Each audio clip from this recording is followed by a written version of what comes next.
has begun. Okay, we have There's a begun. statement for a one, and has begun.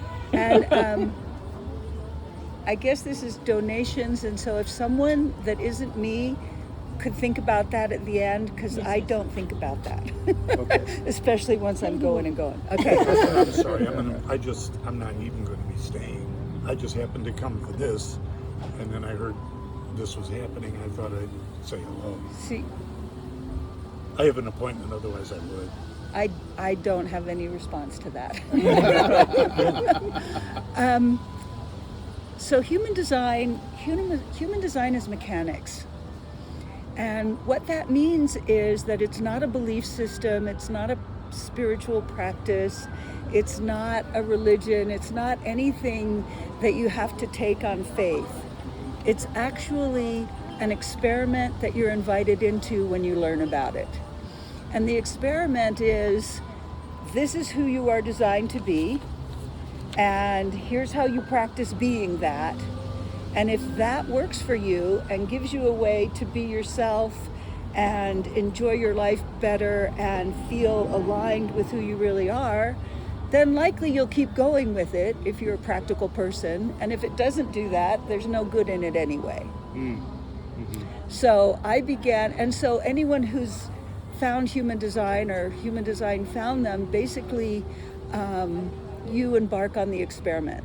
And it's logical. You're given a strategy to move forward in your life, and you're given an inner authority so you can make decisions as who you are rather than what your mom or your dad or your teacher or the church or some political monster gave you. And it's logical. So, cool. Do you have cutlery? Yes. Okay. Okay, good. So in human design, there are 4 types, and each of them has a strategy. I'm starting kind of at the beginning because these people are new. Nolan has been in this quite a while, and Lewis has been in for, I think, quite a while as well. So I think 4 years, 9 years, and you got us beat at 14. Ooh. Yeah, I think I'm 17 now. 17. Yeah. I'll get you some silverware. Oh, I have some. Thank you so much.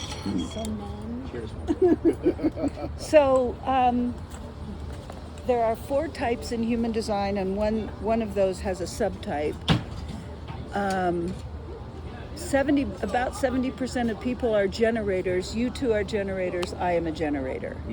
Okay, we are the people who are here to respond, and that is different than what Nike tries to tell us. Just do it, right? What you might find, and what I found when I was first told this, is that, well, if I don't do something, nothing will ever happen. Okay, that's what my mind wanted to tell me. But when I looked back at my life, I realized every single time, not even most of the time, every single time I tried to make something that my mind told me to do, it never worked, and I ended up frustrated. And every single time that I want to say, landed in something that was satisfying and enriching, it had just come to me somehow. Okay? So the first thing, if you're a generator, is to respond. And it's the easiest thing in the world because we are actually response machines. We're responding all the time. I'm responding to the sound by trying to push it out. I don't like it. So my body is like that. But also, the windshield's just, we're responding all the time. So the first experiment that you take on if you're a generator is just taking the risk to just wait. Just wait till there's something to respond to instead of listening to your mind. And the mind runs rapid. The mind is filled with other people's thoughts and other people's thoughts that are filled with other people's thoughts. If you're a projector like Nolan, it's even trickier because projectors are about 20% of the population, and projectors are people who are here to guide energy. So Nolan has a very specific understanding of how we operate. right? It's not about giving advice. A lot of projectors try to give advice and we tend to go, no. Right. But if you are lucky enough to have a projector in your life that actually can see you and help you navigate, because generators are kind of like, we're thrown a ball and we start running, but we don't always know where we're going. So if you have a projector in your life that actually can see you, they can help tweak the process of how to navigate in this life. Put in a chair. There we go. See, he just tweaked my process. Reflectors, if you were to see Lewis' chart, it's all white, which is really different than yours, which is almost all colored in. Yeah. They are here as people who are actually more attuned to the collective, to the program, to the whole system. Ra, who brought human design, said he always liked to have a reflector when he was doing events, because they could get the sense of how the event itself was going. Yeah. And they have a whole other decision making, which is waiting a full lunar cycle or almost a full month before making a decision. Now, going back to projectors, they're formal people. We generators tend to be informal people. The energy of a generator is kind of a hug. It's called open and enveloping. Just like, okay. A projector has a formality about them, and it's important for them to be formally invited into a relationship with you, because whoever they're in relationship with, like you'll notice, if he looks at you, he's looking. He's zooming right in and absorbing who you are. So if he's with someone who's toxic, that's bad, right? What often generators will do with or to a projector is just want their attention, because they give good attention. But if Nolan's giving me attention and all I want is that, and I don't really care who he is, it's not gonna feel good. Yeah. Is that right? So the strategy for the projector is to wait for an invitation that is formal. You know, if I want to go for a hike and I'm in the mood to be with people, I could turn to either of you and say, hey, you want to go for a hike? And you would do exactly what you did a second ago. Right now? Uh-uh. Later? Because then you have to check with me again. Yeah, check with me again. If I want to ask Nolan if he wants to go for a hike, it has to be more formal than that. He has to know that I want to be with him, not that I just want somebody who'll listen to me rant and rave about what happened today. It's not about the hike at all. It's not about the hike. Yeah. No. Yeah. Could care less about the hike. Yeah. But he could have. Well, I'm also spleen. I only have one channel, so there's some other things to that too. But Yeah, he will know just in an intuitive sense if I'm actually asking him because I want to be with him, and I'm going to provide something for him as well as you know, that there has to be something there. And if he's listening, he'll hear that little voice. Or he might go anyway, and then later on he'll go, I knew I shouldn't have gone. Fuck. Or he might not go, and then go, oh, I really should have. no, every time I don't go, I feel great. Okay, well, there you go. I never feel like that's the funny part about being a projector, and maybe it's, again, I don't know where the line is, because there are very heavily defined projectors. There are projectors with your chart. You know what I mean? Like that, or not like just like that, but a lot of centers defined. Yeah, it's very different. Every time I decline something that I'm invited to, I never feel bad about it. Yeah. It never happens. Not like I can't think of a single time in my life. Yeah. It's not a big deal. No FOMO. Yeah. No FOMO at all. No FOMO, yeah. The I people who the have I FOMO, have FOMO beforehand, but not after. you're the FOMO girl. I'm the FOMO. I'm the FOMO girl. Maybe like invite me please, and then That's a little bit ridiculous for me to say, but I'm saying it because you and I are what's called emotionally defined. Connection piece. Emotional people like you and I live on this wave of emotion. It goes up and it goes down, it goes up and it goes down, it goes down, it goes up, it goes down. And to make good decisions, we have to wait until we're not emotional on one end or the other, but just a sense of clarity in the center. And why I say there's FOMO is like if I invite you to go and you're like, I don't know, you might go because you're afraid of missing out, but that's not the reason to make a decision. Okay?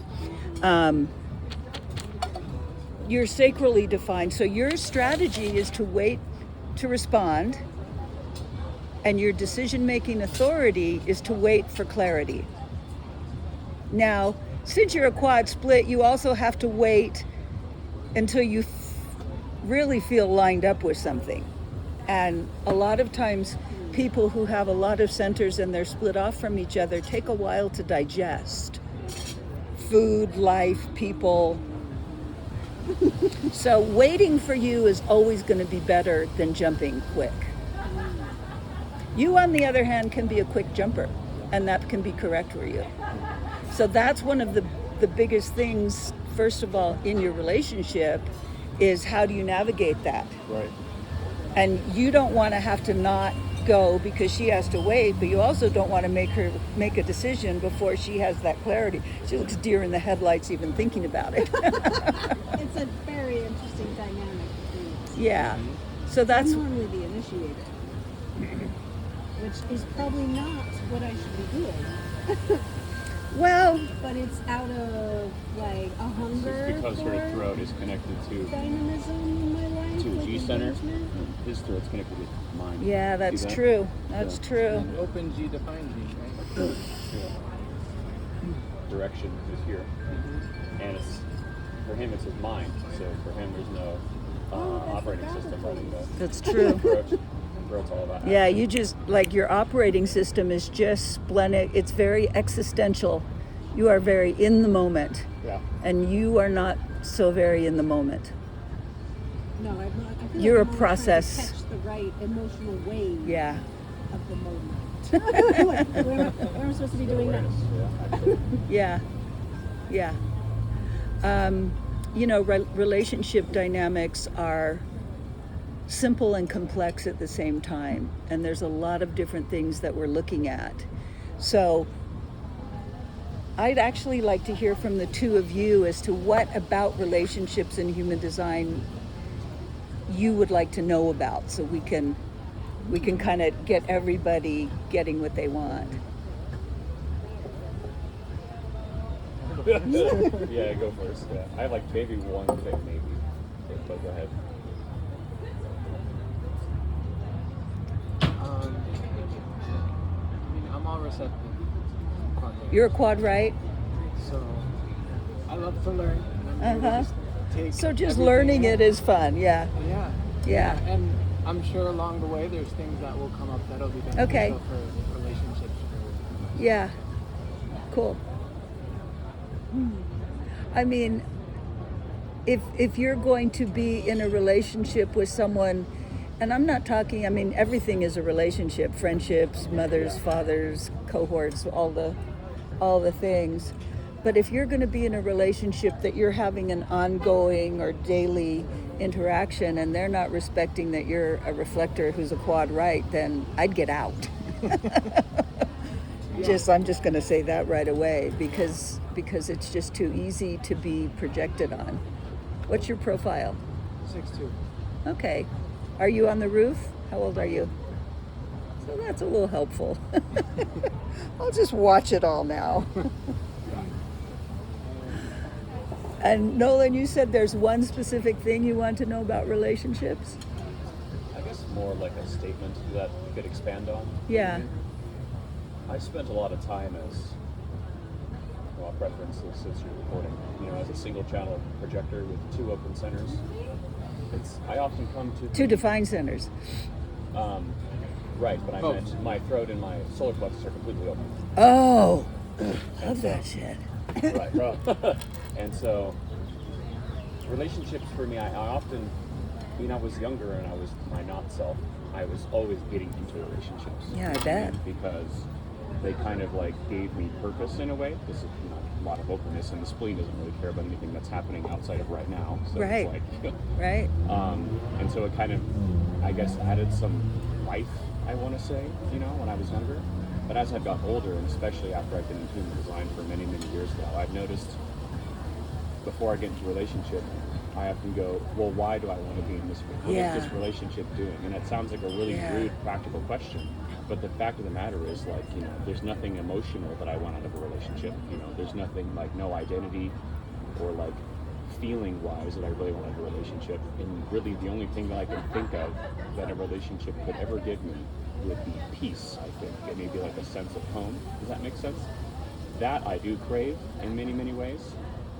And I think that's just the openness, you know what I mean? But beyond that, it's What like, about support? Because your one channel is tribal. Yeah, support in what sense? Like, Whatever that means to you. I suppose, but Like someone you're living your life with that you can turn to get support for the things you're going through, stuff like that. yeah.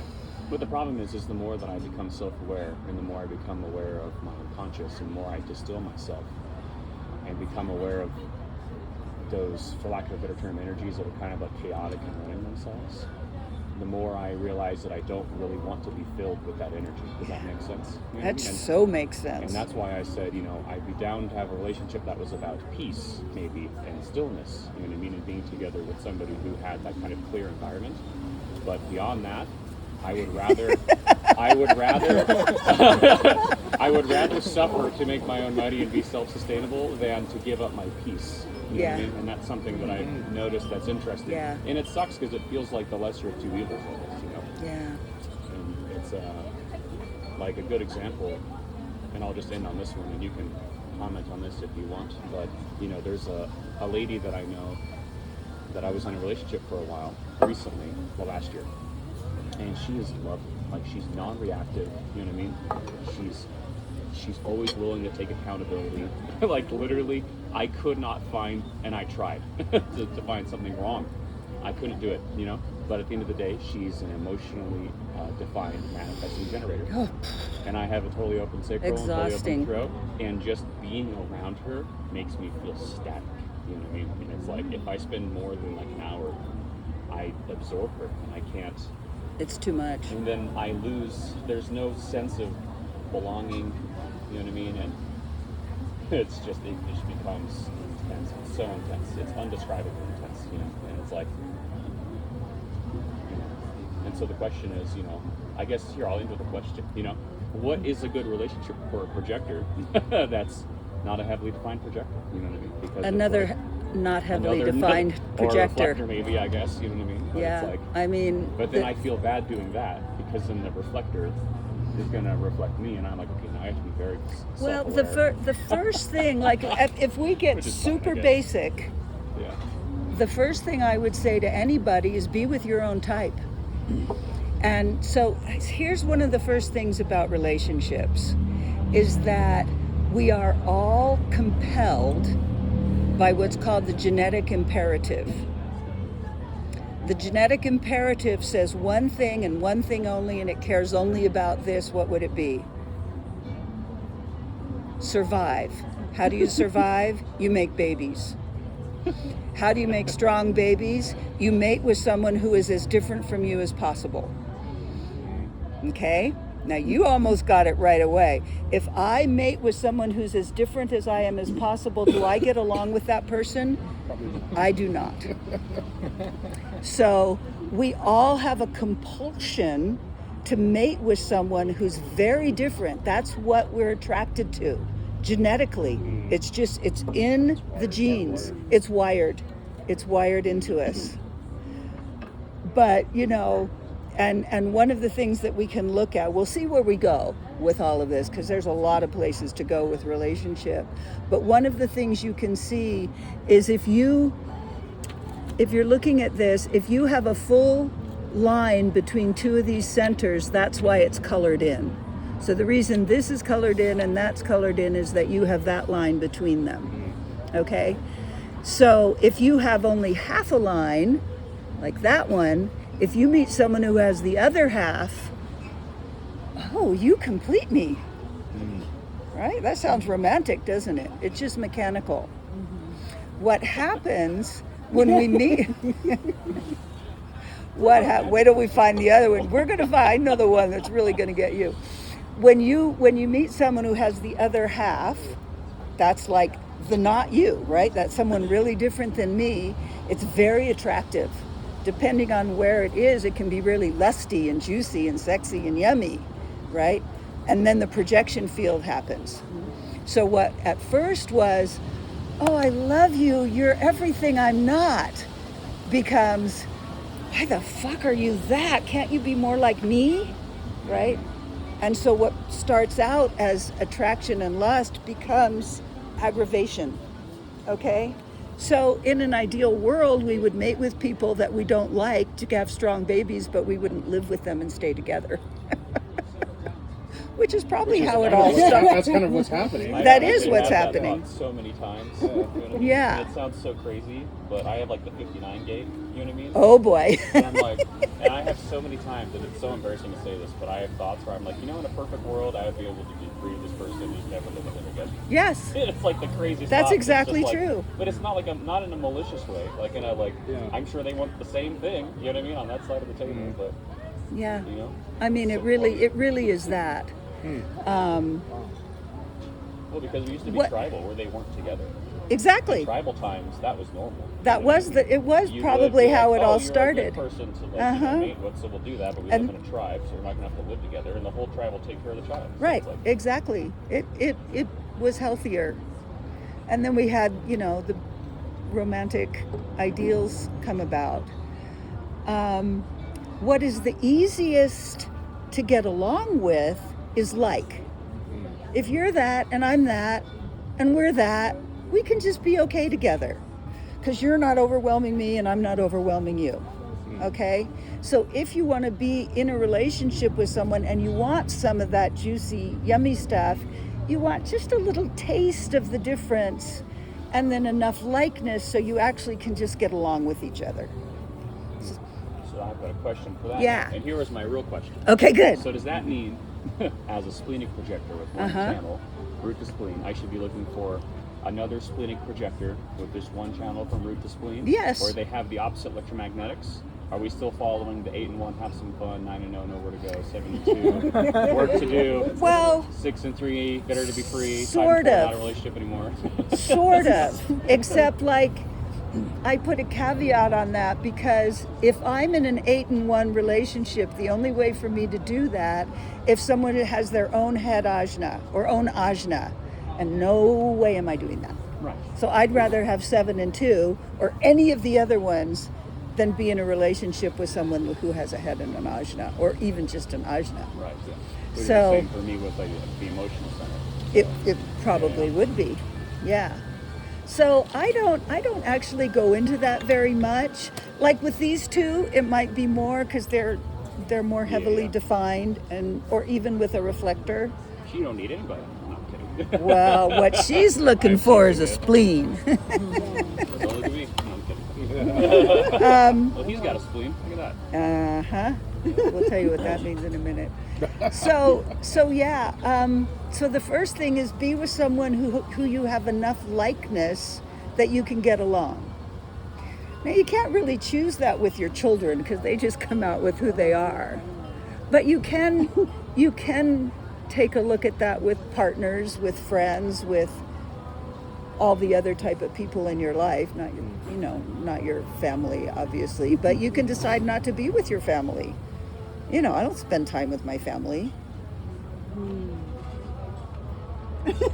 I don't know why people do that much, to be honest, because most people don't have fun with their families. They're just aggravated by them. I'd say, well, why are you there then? Yeah. They were never designed to be that way. No, Again, exactly. Travel would be a better Exactly. container for us. Because now there's all these identity crises happening with like, I'm identifying as a father or a mother and you're my child, so I own you, I guess. And so if you're not like me, there's And a I have to problem. make you something Yeah. so that I can feel okay about Yeah, myself. you know what I mean? Yeah.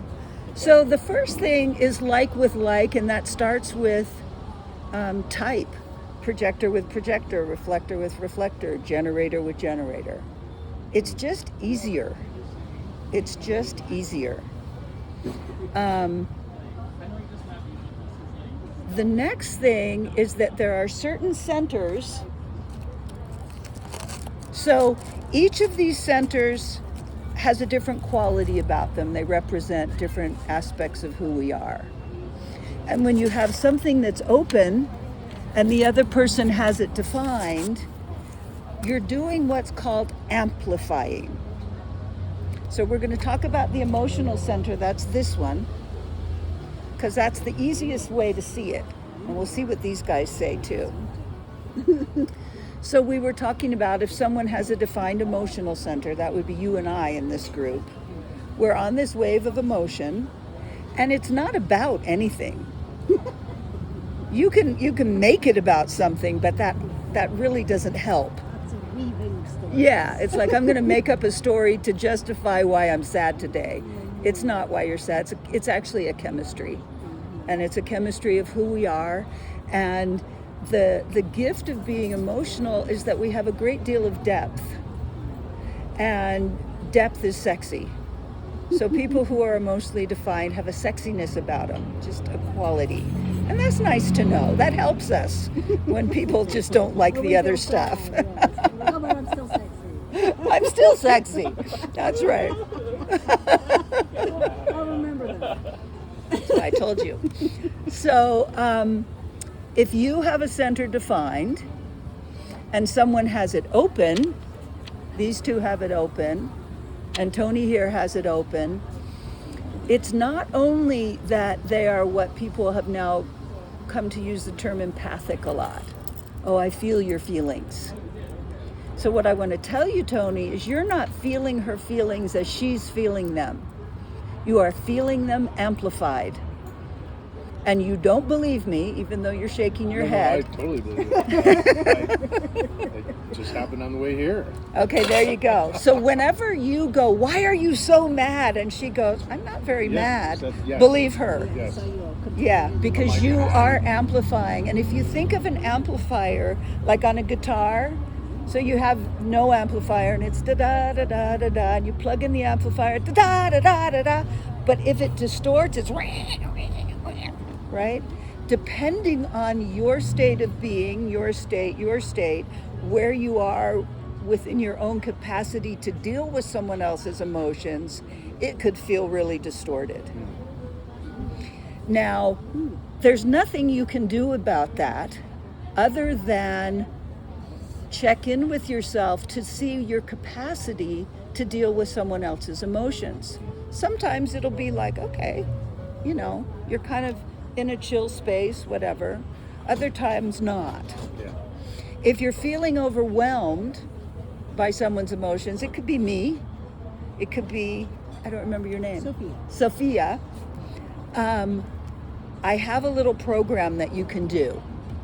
A lot of times what I have found in learning human design is that if I can find the correct sentence to say to someone, they will accept me. Okay? So here's the sentence you can say to an emotional person when you're like, oh my God. I have had people with open emotion tell me it's like daggers being stabbed into their bodies, okay? So here's what you say. I need to go to the bathroom. People don't argue with that, right? Yeah, there you go. That gets you out of the energy field, and then you go, okay, whew, okay.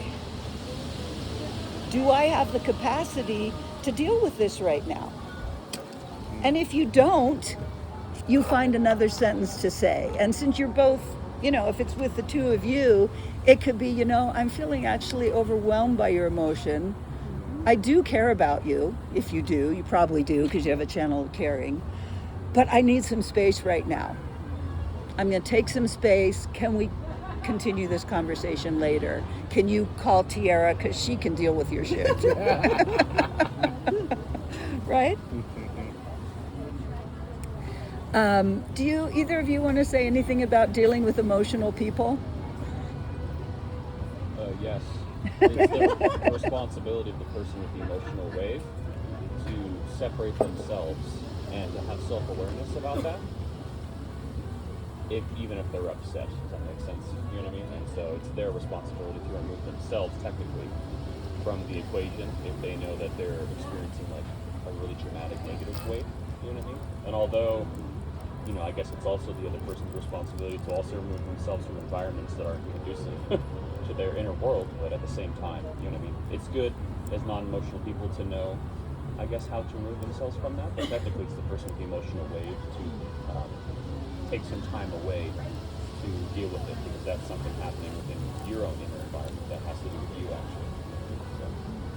And that's sometimes easier than others. What I have noticed, there's 3 different circuitries, and we're not going to go into that whole thing, but I'm someone who has all 3 different waves. And there's an individual wave, which is just kind of spiky, and what I've noticed is that those people, and when I'm in that, tend to want to be on our own, because it's just an individual process. There's collective waves, which is kind of the one that goes, and those people can be alone. But when I'm in my tribal wave, I'm looking for support. And that's the only thing that feels like can help me in those moments. I'm a 59-6. What I have learned is to first call my emotional people. You know, it's like, because I spend 99% of my time by myself, but I call people on the phone. And so I will first call the people that do have an emotional definition when I need to. But then I also, if they're not answering, I will call someone who doesn't, and I'll say, hey, I'm emotional, can we talk? And if you're just dealing with muggles in the world, they're not going to be responsible for their emotional wave. They're not going to look at Nolan, who's a projector, who's here to, you know, focus on the other person. They're just going to see savior, you know. They're going to see someone who can listen to them and take them in, and and he has a spleen and it feels really good, right? So that's when you have to, it's like running for the hills. That's when, you know, just knowing this for yourself and having those boundaries to say, hey, I actually can't do this right now. The one thing that can help, emotional people can feel abandoned because throughout our life, people haven't always liked us when we're having all of those feelings. And so just saying like, I'll come back, don't worry. We'll talk about it later or next week, or try me in a month or 2, you know, whatever it happens to be. But that can be helpful if you do care about someone. The other side over here is the spleen. The spleen is the center of feel good in the body. And when you have every center filled in except one, your holy grail is the one that is not filled in. So you've been looking for the feel good in your body your whole life. And are you married? Whatever, you found your spleen. It's very tricky business. People who have a defined spleen, Nolan has that, you, Tony, have that, have an immune system that keeps pretty clean, and a lymphatic system that works really well. And it produces this kind of healthy feel-good in the body, unless something else is going on. Secret squirrel. Just like Tony will amplify your feelings, you're going to amplify what's going on in his body. Yes. Mm-hmm. So if he feels good, which I can tell he feels good. I know someone that has a spleen that feels good. I always want to sit in their lap. It's like, can I just... I had a whole daughter. When my daughter was born, she has a defined spleen. Mine is open like yours. I literally kept her on my body for the first year of her life. I thought I was doing it for her. Yeah. On the other hand, if he's sick, it'll feel worse, because you feel better than he feels, and you feel worse than he feels, and that's body centric, whereas you're feeling what she's feeling emotionally. And so you kind of you did this trade basically. Yeah. I'll give you the feel good, you give me the sexy. Right? So it's actually it's very pronounced because it's the only thing you have open. And what happens with a defined open spleen is that we want to hold on to things that are bad for us, and then we'll let go of things that are good for us, because we just actually don't know what's good and bad for us. Hopefully this is a healthy relationship, because open splenic people can be in abusive relationships and stay there because someone has a spleen. You know, just like if you're split, like you have a split definition, you have a whole bunch of them. When you meet someone who hooks you up, I feel whole when I'm with you. When you get a spleen and you don't have one, I feel so good when I'm around you. And we think this means I love you. We think this is some romantic thing. It's just mechanics. And then you find that out. Yeah. And so one of the things about relationship seen through the lens of human design is that you can see it. And that's the greatest gift of all. You know, so that if he just can't deal with whatever you're feeling, you don't have to take that personally. If she gets kind of clingy, you can, you know, do whatever you need to do about that, but you don't have to take it as some romantic thing, you know?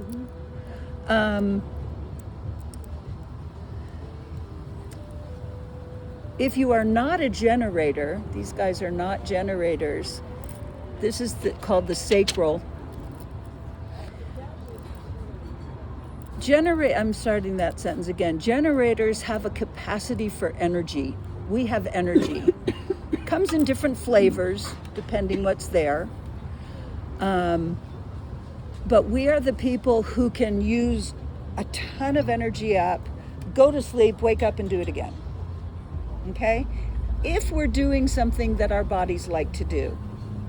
We're like those batteries that you want to drain them all the way down and then fill them up by sleeping and then go after it again. If you're a reflector or a projector, or the other ones are manifestors, they don't have that capacity. And reflectors have a different kind of aura. It's called the Teflon. It kind of lets things slide off it. It's not as vulnerable to other people as a projector, because the projector absorbs and takes people in. Any type that doesn't have its own energy source, like the battery of the generator, can get very pumped up on other people's energy. And then it can be either, that was a great cup of coffee, yeah, baby. Or it can be, I just drank 3 pots of coffee and now I'm dysfunctional. Either way, we pay for it. Yeah. And so what, if you have in your life people who are particularly projectors, but also reflectors or even manifestors, what they don't know is when enough is enough. Okay? So this is like, you know, if we all went out dancing, okay? 2:00 would come around, we've been dancing our ass off, and we're like, okay, I'm done. They like go until 6 a.m. because they're pumped up on our energy, and then they're dysfunctional for a couple of days. We just sleep and we're ready to go again. So if you have a projector in your life, or a reflector in your life, or even a manifestor, and you see them getting tired, help them see it. They won't notice. And you could, for a projector, invite them away from you. Do you need to take some space from me? I have more energy than anyone I know. And so I can feel really juicy to be around and overwhelming to be around. And I found I get drained by projectors who are doing that. They're spinning. yeah, because they're absorbing and absorbing and absorbing. And if it's not, a relationship between a generator and projector can be one of the most delicious things or one of the most horrible things. And you really have to be in correct relationship. And what I have learned about projectors, and I don't like it, is you have to see them first as a projector. Not first as a friend, not first as a whatever relationship it is. See them first as a projector. It's the only way to be respectful. It's kind of like, the thing, if you have a dog, you don't see it as your loving companion. You see it first as a dog. Because you can treat a dog really badly by thinking it's your friend. And then you're giving it chocolate and shit, right? See a projector first as a projector because they're refined beings. And they're not energy beings, and if they're not properly invited, it can really destroy them. We can use them up and throw them out, get all their attention, and just, okay, done with you. And they never got anything. And if you get all my attention and I do this and da-da-da-da and nothing, it doesn't matter. I regenerate myself really well. What's the deal with the attention that they give and if you don't want it? Then you have to invite them to go away or run fast, run far. One of the things that is said about projectors is that they will pin you to the wall. Because it's not just that they are giving you attention, they're like going in you. And they go into the deepest part of you. I can remember one time it was like, I lived here in Sedona 15 years ago or something, and I actually worked here. And I can remember this time, I literally had 2 handfuls of plates. I was cleaning dishes, and I was standing there, and I could not get away from this projector. They just were talking, and I didn't know how to get away. It's weird. Do they have a defined throat, or are they like? I don't know. I don't actually know they were a projector. You didn't tell them you had to go to the bathroom? Right? You just grabbed onto your G center. They grabbed onto my G center, and it's just like Wouldn't let they go. held me there, and I didn't know how to get away. That's a thing where I've had people who won't shut up, and I for whatever reason, don't want to be rude and don't know how to cut them off. And That's right. I'll just be rude. That's right. I'm working. It's very difficult. It's actually difficult. And on the one hand, yeah, the projector should know themselves better. But the thing about being a projector is that it's really difficult because they see more than other people. They see how energy works. And until we invite them to tell us what they see, we don't want to hear it. And, each of us has projected channels, right?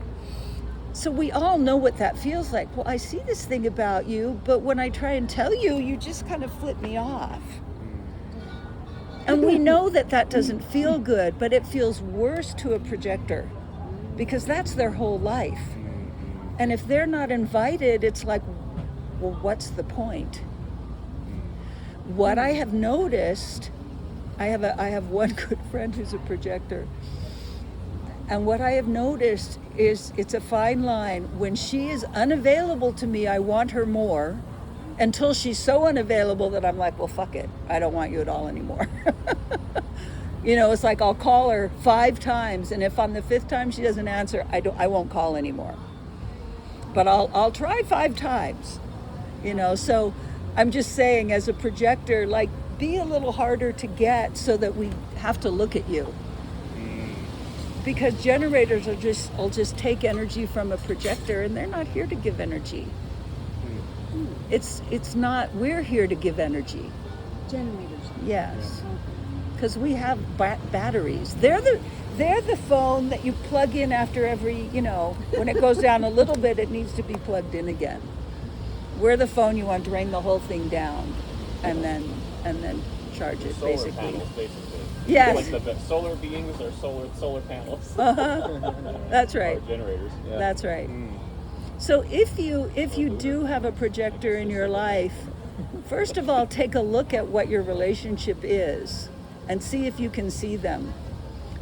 Projectors don't see themselves. They're here to look at other people. Generators, we're here to see ourselves. Projectors are here to see us. So you can get in a relationship with a projector and you're both looking at you. And if they're not getting anything out of it, it's not going to be healthy for them. Is it possible that a projector would be trying to see themselves through all the different people? That they're is in? exactly what they do. Okay, instead of That is actually, how like, they see being themselves. able to fully Like see we kind of themselves? look inside and self-discover. The reflector does see them, or the projector does see themselves by seeing how other people are. And what about a reflector? Like what I understand about reflectors is that you're more attuned to the whole system even than to all these little nuances of things. Would you say that's true? Yeah. Yeah, definitely. Well, as I've been living my strategy more, it's just been a lot more connected to the transits. Uh-huh. Whatever's happening. Yeah. Do you do a whole transit chart and everything to see what's hooking you I up? have an app that shows you. Yeah, cool. It helps a lot. That's excellent. 'Cause That's I can really wake up one excellent. day and I'm feeling a certain way, and I'll look at the chart and it's like, okay, this makes sense. Nice. That's so funny you say that because 3 days ago, I had this like brilliant idea for a tabletop that I was designing, where I had to like do this dice mechanics, very mental, and this crazy idea came to me, and it was brilliant, and I wrote it all down, and I like did all the math, and I was like, I wonder what's in the transit, and I looked up, and the, what is it, 11 under 43, right? 4320.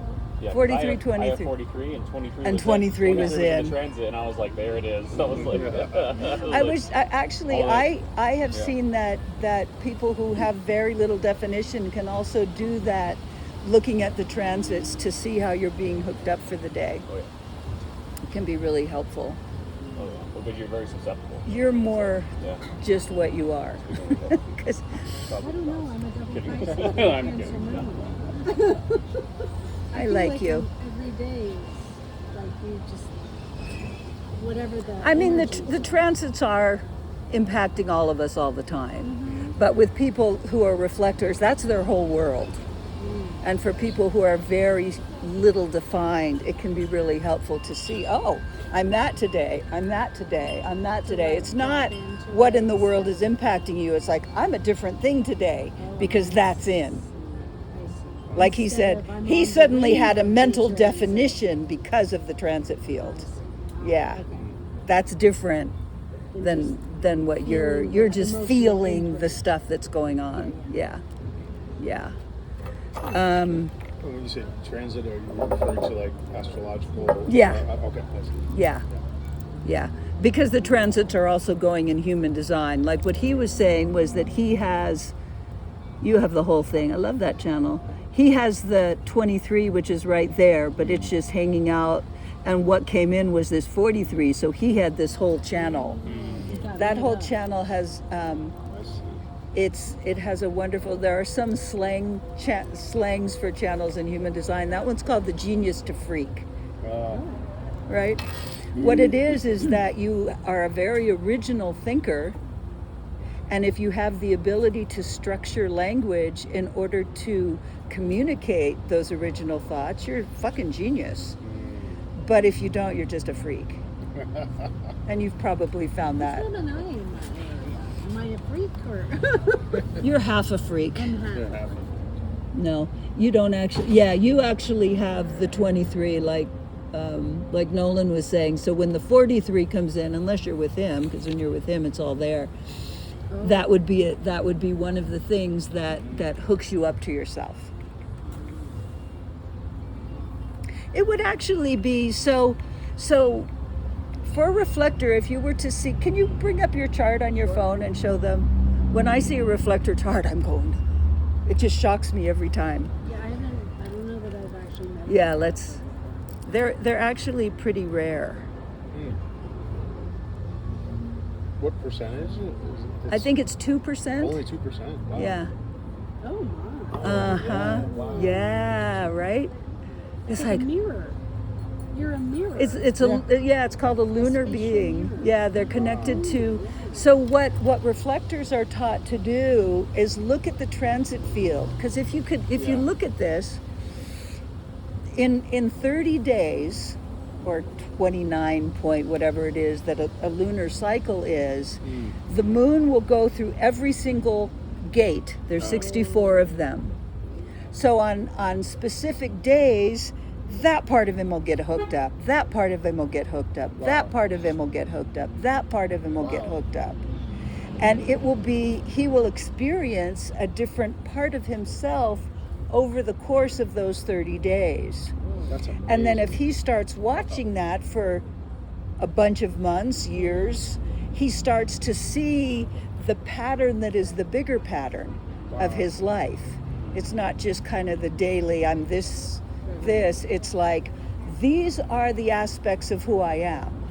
Because Just double tap. it went farther away. Okay. He's never going to be that channel down at the bottom. That's not part of him. But throughout a month, he will be all of the different channels that are the other half of those gates. Wow. And the channels aren't the blocks; they're the connections. Okay, the blocks are called centers, Okay. and the channels are the full line. The gates are the numbers. There's 1 through 64. Okay.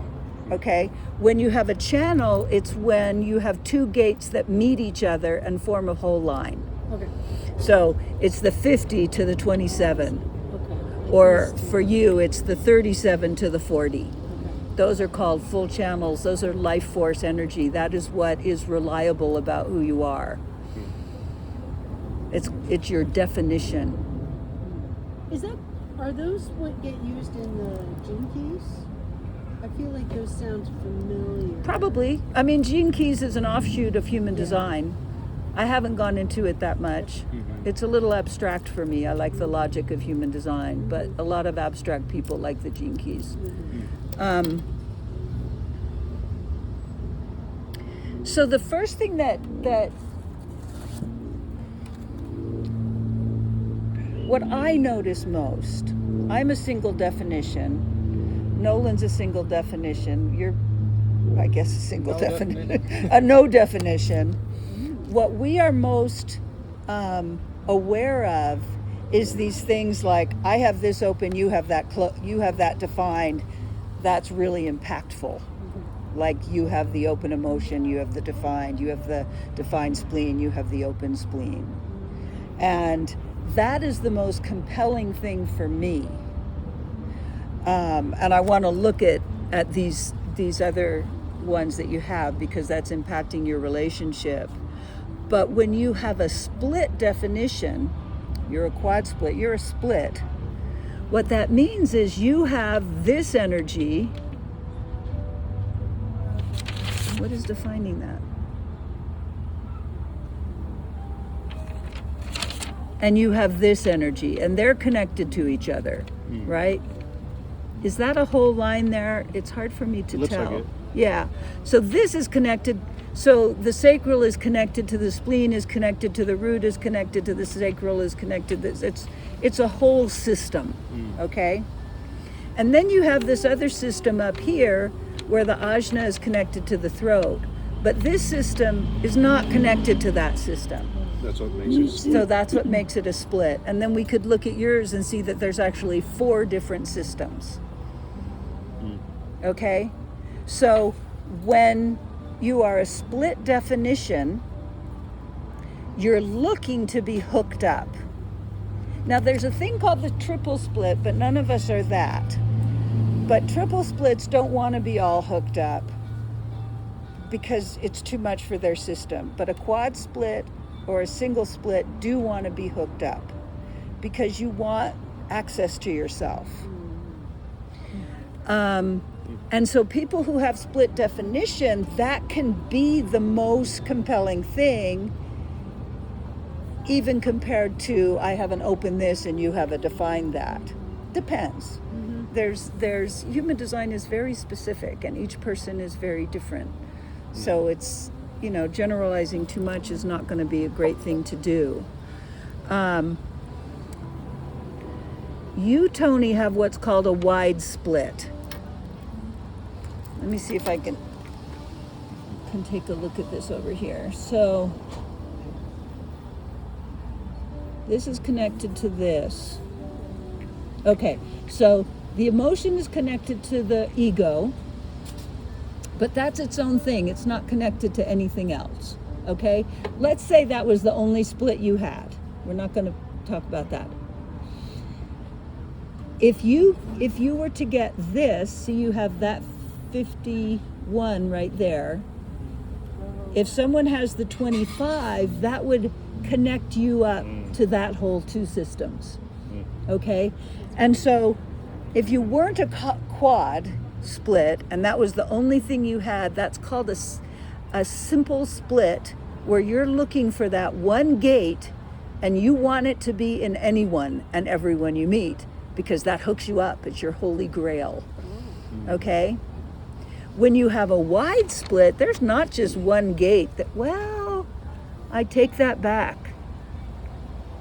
You actually, can someone tell me, is this, Sure. this is the 57? Yeah. Okay, so if you meet someone who has the 10, that's your holy grail. Anyone, you have the 10? Yeah, see? I have a 10. Okay, there you go. Is that right? I didn't. Actually, it would be the 20 for him because it's in the 5th. That's true. I would The say 20. would Actually, be- it is the 20. It's not the 10. That just gets you yeah, it's the 20. So if you meet someone who has the 20, Sure, yeah. so the 20 can be your holy grail. And what is that? Yeah. It means that it hooks you up to yourself. And you now feel like all that brilliant, freaky, geniusy stuff you can access it into the rest of your body. So it would be good to have like a coach that had that. It would be good to have a coach that had that. Gate of the Now. Yeah, What did you say? It's called the Gate of the Now. the gate of the now. Yeah, it's actually quite existential, and you're kind of an existential being anyway. You don't have the So when 20. you say that, you would define existential, because I have a very different definition, I think, than what you're using. I just want to hear you say it. Existential is that what is what's happening now. Let's see. That's how I'm using it. Okay. How would you see? Maybe I'm Well, I'm not. an existentialist as Okay. far as my beliefs and Tell me about that. spirituality. Yeah. Existentialists believe that there's no inherent meaning, that you apply the meaning. Does that make Okay, sense? that Different can than go. So it's just like different it's than whatever's. nihilism, which believes that nothing means anything no matter what you do. So not a nihilist. But So it's not that nothing means anything. It's just that what means anything is you what apply the you. meaning, and that's why it's significant to you. That's existentialism and philosophy. Okay. And so when you said that word, I was like, interesting. Interesting. But Yeah. I get that you're trying to say that they're The more meaning focused is on in what the is now. Yeah. than What is now? Yeah. Yeah. Thank you for that. I Yes. remember reading that book. What was the book? Oh, Was I it don't know. Nietzsche or something? No, so Nietzsche was an existentialist, but it's actually Soren Kierkegaard that was the original existentialist. And wrote the Okay. first I book on remember it. in philosophy Or class. Defined it anyway. Yeah. Ironically, both were generators. There we go. Neither And I of us kind do of like it that she doesn't have it, because it doesn't mean you're just being run around by your mechanics. Right. I could have said another word right there.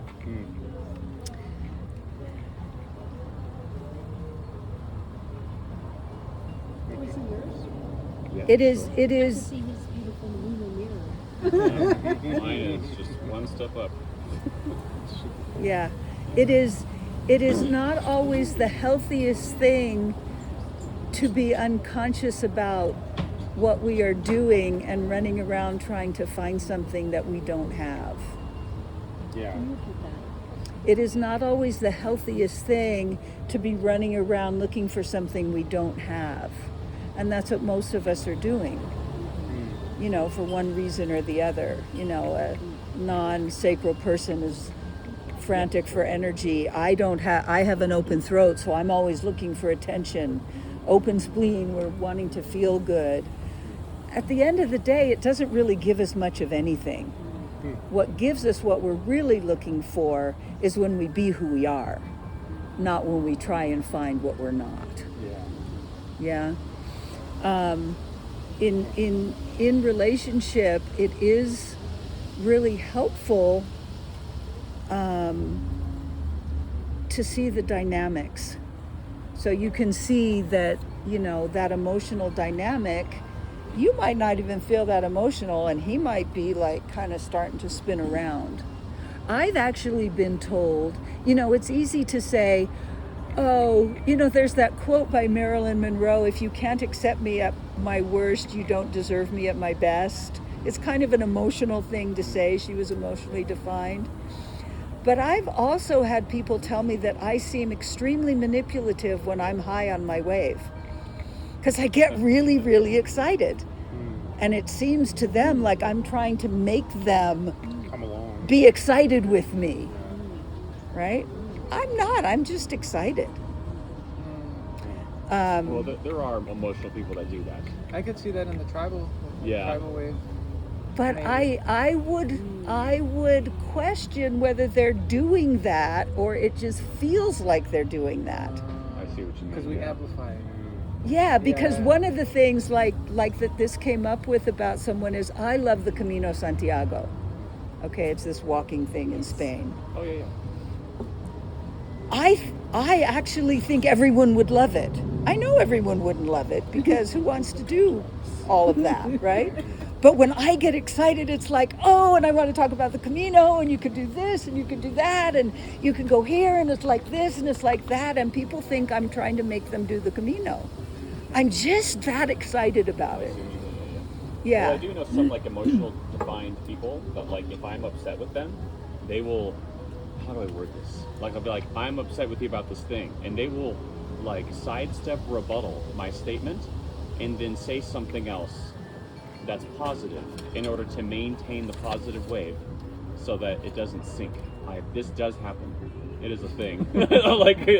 like they will literally. I'll be like, hey, I'm upset with you about this thing, and they're like, okay, and then they go, but tomorrow I'm bringing you brownies. Remember, you really like brownies. Like, it's a really dumb example, but you get what I'm trying to say. And I just look at them and I'm like, you are literally evading trying to feel bad right now because you don't want to have to live with the emotional wave going down. I'm like, no, I am upset with you. You know what I mean? It does happen. There are manipulations that happen with emotional people like that. I think there are manipulations that happened all the time. Oh yeah, for sure. And I would venture to guess, and it is a guess, that most of the time they're unconscious. Oh, for sure. Yeah, it's not a personal. And it's different than, like, I can be manipulative. I have the 44. It's the gate of marketing, right? I'll market something to someone. I have actually started saying up front, I'm trying to manipulate you right now, and I'm going to do it by telling you this. I actually really want you to come on the Camino with me because I think you're so much fun, and I'm trying to manipulate you by saying blah, blah, blah, and then I'll say it. So when I am doing that, I practice being upfront about being manipulative. But that's different than I'm just so excited right now.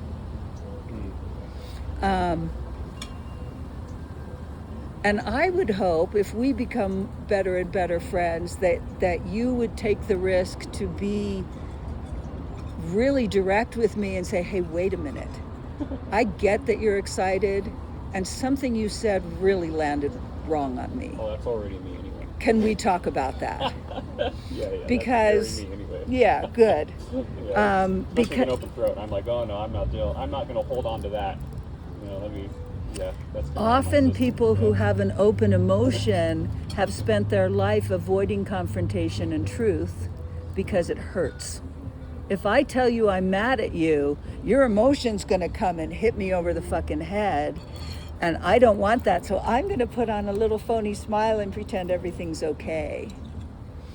And actually that does not help the relationship.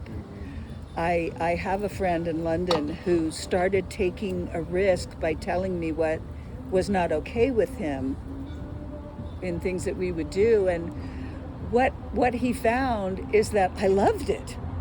Like what comes up in me when someone is direct and honest with me, I feel immediately generous and open-hearted, because what that says to me is you like me.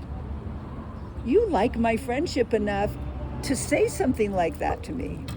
And so he started getting braver and braver. But it is a risk, and if you'll take it, it can create more closeness, and it can create a more genuine relationship. How does that work with like two undefined emotionally people? That's a great question. there's like I know someone where I have like 3 electromagnetics, and we're both undefined emotionally. With that center. Are you defined emotionally in the electromagnetics? Oh yeah. So me and this person are undefined emotionally, and there's 3 electromagnetics That define dude. us in that center. Okay. So you have a very remote emotional relationship. Will you tell me what does happen? I have no idea. I mean, it's emotional. Yeah. It's emotional. Do you like it? Is it juicy in a way that you don't usually feel juicy, or is it more overwhelming? It is.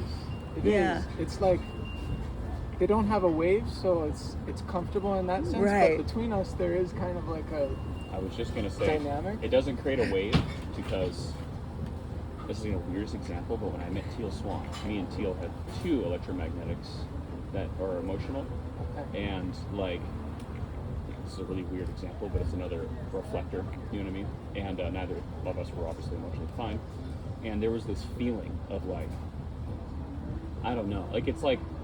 It was like feeling the emotion of an emotional wave without the intensity of the wave. It was so difficult to describe. It was like a fixed feeling that never grew or lessened. It was like really like It we're was just there feeling when it you were like near that. each other. That was it. Yeah. Huh. But it never like.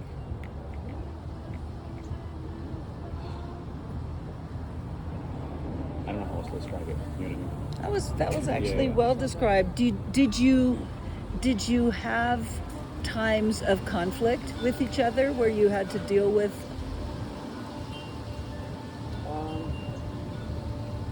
No. Do you have times Teal of might conflict be a really with bad this? example for that. 'Cause she's very direct like me. You know what I mean? Well, that's nice. So, like, yeah.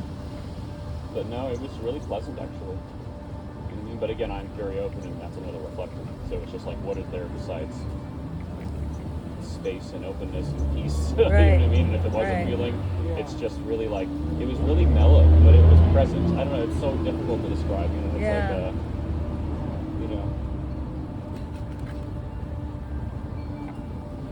Yeah, very interesting. But as somebody who has a totally open emotional center with no gates, it definitely felt like the feeling was on her side. If that makes sense. Interesting. You know what I mean? Okay. Like I definitely felt like I was experiencing her in the electromagnetic. You know what I mean? So Well, when you have, I have a completely that's how it open. shaped for them. First of all, I want to go there next. But first of all, have you had conflict with this person that you have this emotional definition with? A little bit, you could say. Yeah. And would you say you're more able to deal with it than say if you were with me and I'm a little scarier? I think it's really because this person has the 22 and I have the 12. That one just like it's just like open up really easy. Yeah. So that makes things easier when we are in aura, but when we're not in aura, then it can be a little tricky sometimes. Yeah. Yeah. Yeah. Interesting. So do you feel like you? How do I put it? I don't want to use the word generate, but I do. Do you feel like you're the source of the feeling? Does that make sense? Because you'd be the 22 of the 12. Is what I mean. Are you the 12 or the 22? I'm the 12. Oh, you're the 12. They're the 12. 22. They're the 22. So are any of the emotional gates being activated for you?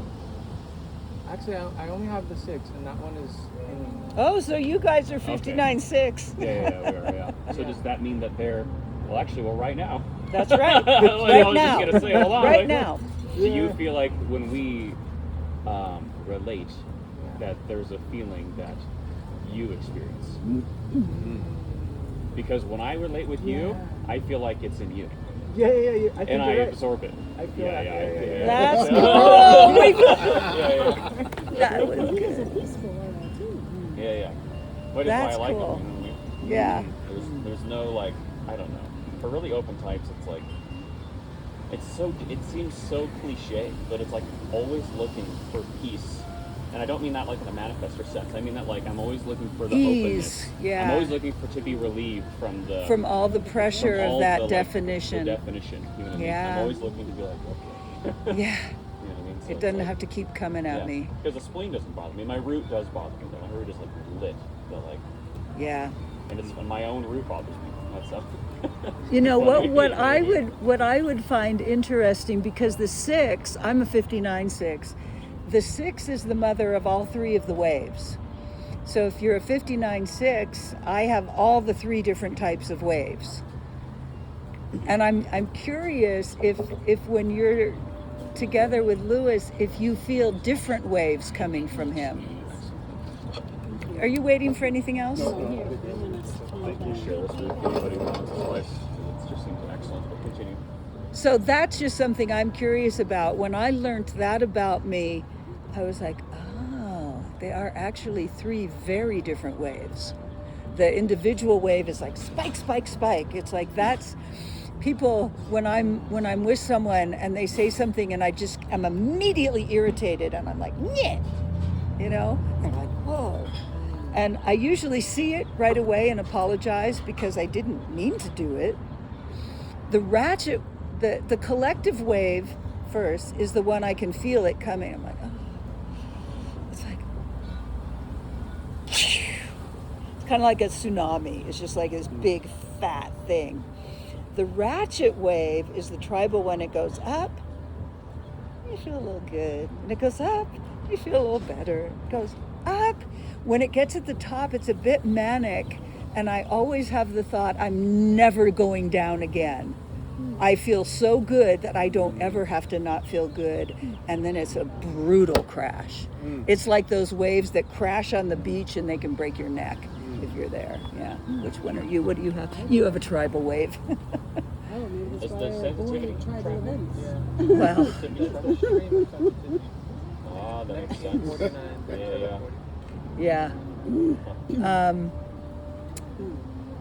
When you have a completely open center, and what I'm about to say freed me from something that I had been trapped in my whole life.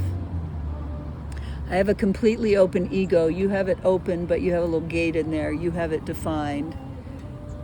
Undefined. Do you have any gates in the ego? I have 26 and the 40. I like the 26. It's my designer. Nice.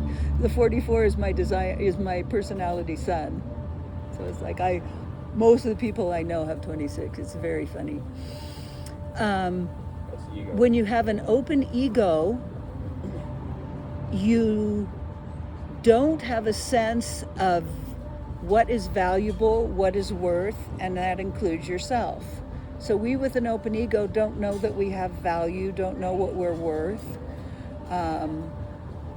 I see it a lot in terms of money. Like I never know what to charge for anything.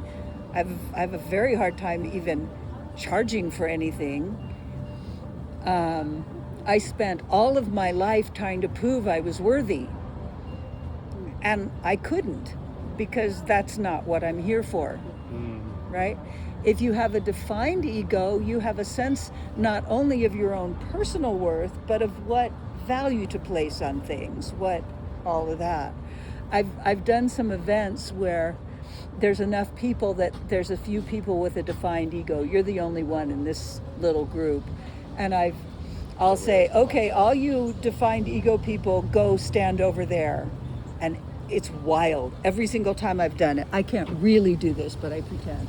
They go over and they're here and they stand equidistant apart and they're like that. I'm me, I'm taking up space, and why wouldn't I, right?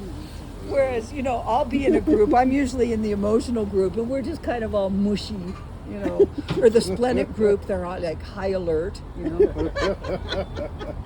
I was once at an event, a human design event in Ibiza, where there were like a third of the people there were reflectors. It was unbelievable. Nobody had ever been in anything like this. And there was one day I think it was a 4 or 5 day event, and one day all the reflectors got together and did whatever they did, I don't know. And then they were in this room and they were all there, and we came into the room and it was, I don't know how to describe it except it felt like being on the moon. It was just like this reflective presence that was completely different from anything I'd ever felt. What was especially astonishing about it is one of the reflectors had given me a massage the night before, and she'd kind of put her reflectoriness in me, so I was like, I was just kind of a reflector for like this moment in time. Yeah, it was quite something. So what Ra says about the completely open center, you have a completely open head. Okay? Do you have any completely open centers? Okay. Is that if you have and you have two, Nolan. Well, that's where there's There's no nothing. gates. There's no gates in there. If you have a completely open center, what it actually means is that you've completed that course. You're not in that school anymore. What is that one? That's the head center. So like he doesn't have to think about things anymore, or what does that mean? No more mental pressure. No more mental pressure. That's a good way. Thank you. Well, that does explain Yeah. a lot. The head center is the center of mental pressure that is trying to answer other people's questions and inspire. So you can give that shit up. Now, when I learned that about my open ego, I just went, oh, I have nothing to prove, I have nothing to improve, and I really don't know how to do money. So now I have an assistant who asks for the money most of the time, right? You notice I turned to you and I asked you to take care of the money. I didn't even know you had an ego yet. But it has given me a tremendous amount of relief to not have to. I have spent most of my life trying to figure out how to do money and to prove to people that I could figure out how to do money. And I can't. Now, on the other hand, I have actually completed that course, so I might know more about money than most people. But it's not about doing it with you or you or you. It's about this other awareness of how it works. What I can tell you about money is it is not math. It is not math. And it is not about, how do I say it? It's not about if you're good, you get it. It has nothing to do with any of that shit. It is its own field. And so, you know, if you have a completely open emotional system, it's not your business anymore, but you can see it. You probably know more about emotions than the rest of us, but it's not your business. Money is not my business. Proving things is not my business. You're here to prove something. People who have a defined ego are here to prove something, but it's not the proving that we try to do, which is, I'm proving I'm good enough. No, it's like whatever you have to bring into the world, you can prove that it's the efficacy. Is that a word? Wait. Efficacy. Yeah. Efficacy, yeah. Yes. If you are here to bring something into the world, Ra had a defined ego, and he proved logically that human design can be taught as a logical system that you can actually follow, and it can reap the rewards that it's designed to offer. Yeah. But he didn't have to stand up and prove he was good enough to do it. That was never a question, right? Whereas that's been my question my whole life. Do I even deserve to be here? Yeah. Now, what often people who have an open ego try to do is prove to the people with a defined ego that we're good enough. So I don't care if Tony thinks I'm good enough, but I want you to think I'm good enough. Okay? The other thing that people with an open ego can try and do is compete to prove that they're good enough. Now, my daughter has a defined ego, and I once was telling her this, and she goes, you know, this is the best sentence I ever heard about this. She goes, there's this guy at work, she worked in finance at the time on Wall Street. There's this guy at work, he's always trying to compete with me. What he doesn't understand is that I'm competing with myself, and I will win. Wow. Like, that is ego down to the ground. She could care less what he's doing. She's out there to do what she's here to do. Yeah. Yeah, and I don't. Like, I just loved it, actually. Like, wow. I just love that. Yeah. I am not that.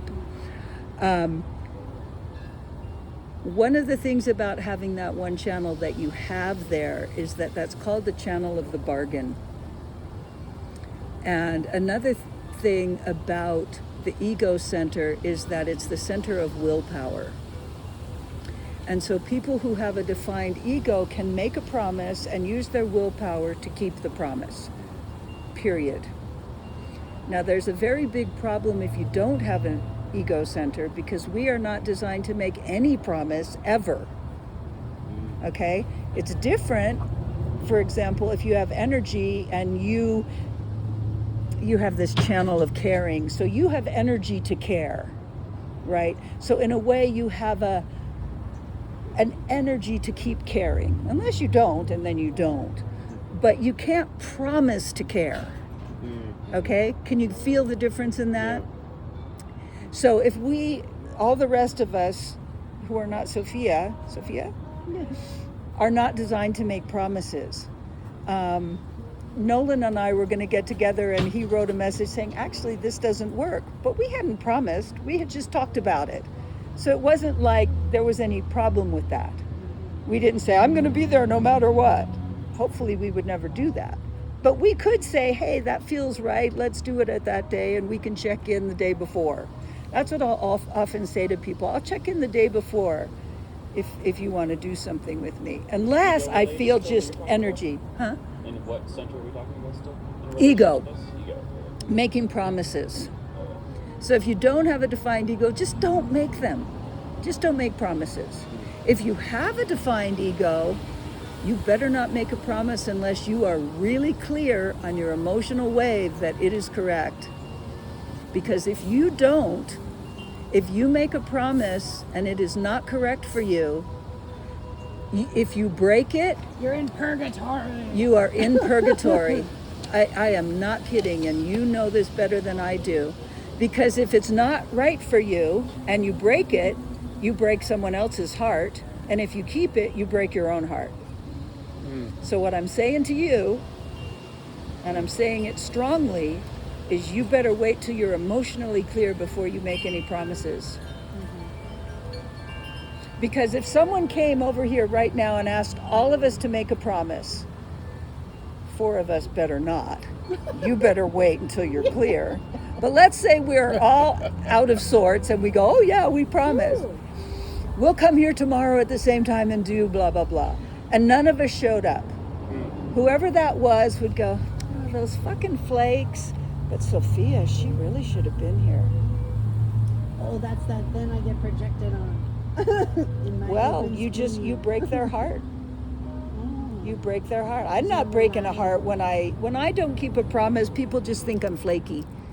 But when you don't keep a promise, you can break someone's heart. You're a 5-1. What's that? You're a 5-1 profile. Yeah. So you are getting projected on as well. Yeah. Well, in there. I get projected in there all the time. All the time. Yeah. So it's another dynamic in your relationship. Don't expect him to make promises. And the other thing, I just want to say one thing more about that channel, and then I want to hear what you were about to say, is that you are always making bargains. It is as natural to you as breathing. You are defined in it. It's part of your life force energy, and you could be making bargains with people who are not making a bargain with you. Okay? And what I would offer you is preempt. Whenever someone asks you for something, preempt that you're going to expect something and find the right language for it. So let's say I go, hey, I need to get down to Phoenix to catch my flight. Will you drive me? There's a shuttle. I hate shuttles. I get car sick. I don't like. Okay, but let's say I asked you and you were someone who would drive, or you were driving anyway that day or something. Yeah. What you want to say to me is, I can do that and I'd really like some gas money. Yes. I can do that and, I need some help. Can you look at my human design chart with my daughter? but say it immediately. Don't wait until suddenly you realize they're never going to give you anything for that ride down to Phoenix. Because then you're like in this weird situation where, well, fuck, I just paid $50 to get you to Phoenix and you didn't even consider anything. Oh, yeah. So just preempt it. Just be aware that people, 2/3 of people are not going to think of making a bargain with you, and you are always going to think of making a bargain with them. Well, and I think I actually do that internally. Like, I'm always thinking about what I should be doing for other people. It's the other side and of they're it. Not thinking about that. That's in right. regards to me at all. Because equity went on either side. You don't want someone owing you or you owing someone. You want equity. Right, I was just going to say the only reason you think that is because you want the exchange. Yeah, it is an Yeah. it is an Because you exchange, want and the you don't bargain. want to be off balance on either side of that exchange. Yeah. Like for me, If I I- don't want to be a part of a bargain at all. So like, I just want to give it to them and to be done, or and give it to me and then that's it. You know what I mean? So That's like, nice. yeah. So it's really a thing to be aware. I have been in situations where I had no idea that someone was expecting that I was giving back because it just seemed like they were being really generous with me. Well, And then it ended a also- relationship. I was like, Yeah. but you never said that I was supposed to do something. Uh-huh. And they were like, well, of course you are. Yeah. Yeah, and I think I probably pulled back and pulled back and pulled back from being in more relationships just because I was always Because it's doing not too equitous. much, and I'm Don't know like, if this that's is a word, exhausting. yeah. I'm You not have to getting, let 'em know. I'm not being cared for in return. And then when I would actually decide to ask for it, they'd freak out because all of a sudden I had a need.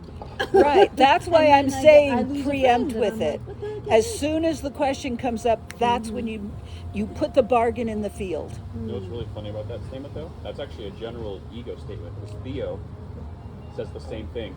He has the channel of money, and he'll like give and give and give, and then he'll just like flip out that people like aren't giving back to him. Right. You know what I mean? Because they don't have defined ego centers. So Right. they don't It understand just that. doesn't even, Yeah, they don't get it. You know what I mean? So, Yeah. yeah. It is Yeah, so I- primary to who you are that you probably don't even comprehend that that isn't primary for people. Well, Yeah. I do Because I'm you've like, seen it. Flakes. We just got keynoted. Yeah. You know, you have another one that I've seen can be really painful for people. It's that channel of caring. What I have found with the channel of caring people is that they truly, truly care. It's not emotional caring. It's like the channel of caring people are the people that want me to survive. You know, they'll help me out when I'm like on the edge. And then there's not a reciprocation. Like, well, how come I care more than all the other people? And actually, there's a deep sadness. I have found a deep sadness in everyone I know, and I know quite a bit of people who have that. It's like, and it's not only, well, I cared about you, Tiara, when you ran out of money and you were in Thailand. Why aren't you caring about me? Well, I forgot. It's not, I don't think that way. I don't even have a spleen. But it's not just that. It's like looking out at a world and not seeing caring happening. There can be a very deep, deep sadness in people who have this channel. What's the channel? It's The 2750. that's the Preservation. sacral, right? Yeah, sacral to Yeah. spleen. It's part of the defense circuitry. Now, I have the other side of it. I care about feelings. Like, it may never occur to me if you're sick that you might need me to go to the pharmacy. I have a friend with that channel literally said to me 20 years later, and you didn't go to the pharmacy when I was sick. And I'm like, are you kidding me? You care She about their held health, that. You care about her But I emotional care health. about her feelings. She also wants me to care about her feelings. Yeah. Luckily, because otherwise Yeah. we would've wouldn't been still it. be friends. Yeah, that would have been it. First person, Exactly. that's it. Oh, yeah. That's exactly. But if you come to me with feelings, I actually do care about feelings. And other people don't give a fuck. It's just like, in fact, that's another thing I've noticed in relationship is that as an emotionally defined person, I consider people who I'm close with to be the people that I have feelings with, right? Felt sense. Felt sense. Yes. And so when I have had situations where someone is just not my friend anymore, I'm like, but don't you remember how fun it is to be together and how we felt so good and we laughed together and we this, and they're like, no. It's like when I'm not there, they're not feeling those things. It's gone. They care about maybe support or caring or, you know, these other things that are mysterious to me, because to me it's a feeling thing if you're my friend. Now it's different because I do have friends that are not emotionally defined. But when I did really realize that that's not what everyone considers the basis of a relationship, the basis of a friendship is not about feelings, because the feelings aren't there when I'm not there. Yeah. Yeah, it was fascinating to me. I was like, oh, what am I basing things on? Yeah. Yeah. And why are you my friend then? You know?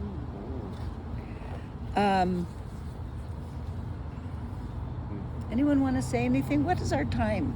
What are we? 4:37. Yeah. Okay. So we have like 20 something minutes. I was going to comment on what you said last time. Something happened yesterday that made me laugh. Yeah. About splenic projectors and how they like care about people in relationships. So someone I haven't talked to in like 2 years or something like that messaged me out of the blue. They normally don't message me. You know what I mean? And they go, hey, haven't seen you in a while. You know, I'm going to be in Sedona. Would you like to meet? And it was like really straightforward. You know what I mean? And my first thought was like, is this person okay? Because of my spleen. You see what I mean? My spleen went. Right. My spleen went. Wait. I was like, you know, are they safe? You know what I mean? Did something bad happen? That's such that a was the perfect first. example. And then I was like, you okay? And they're like, oh yeah, I'm fine. Just want to see if you want to hang out. And I was like, all right, this person is a defined peace hunter.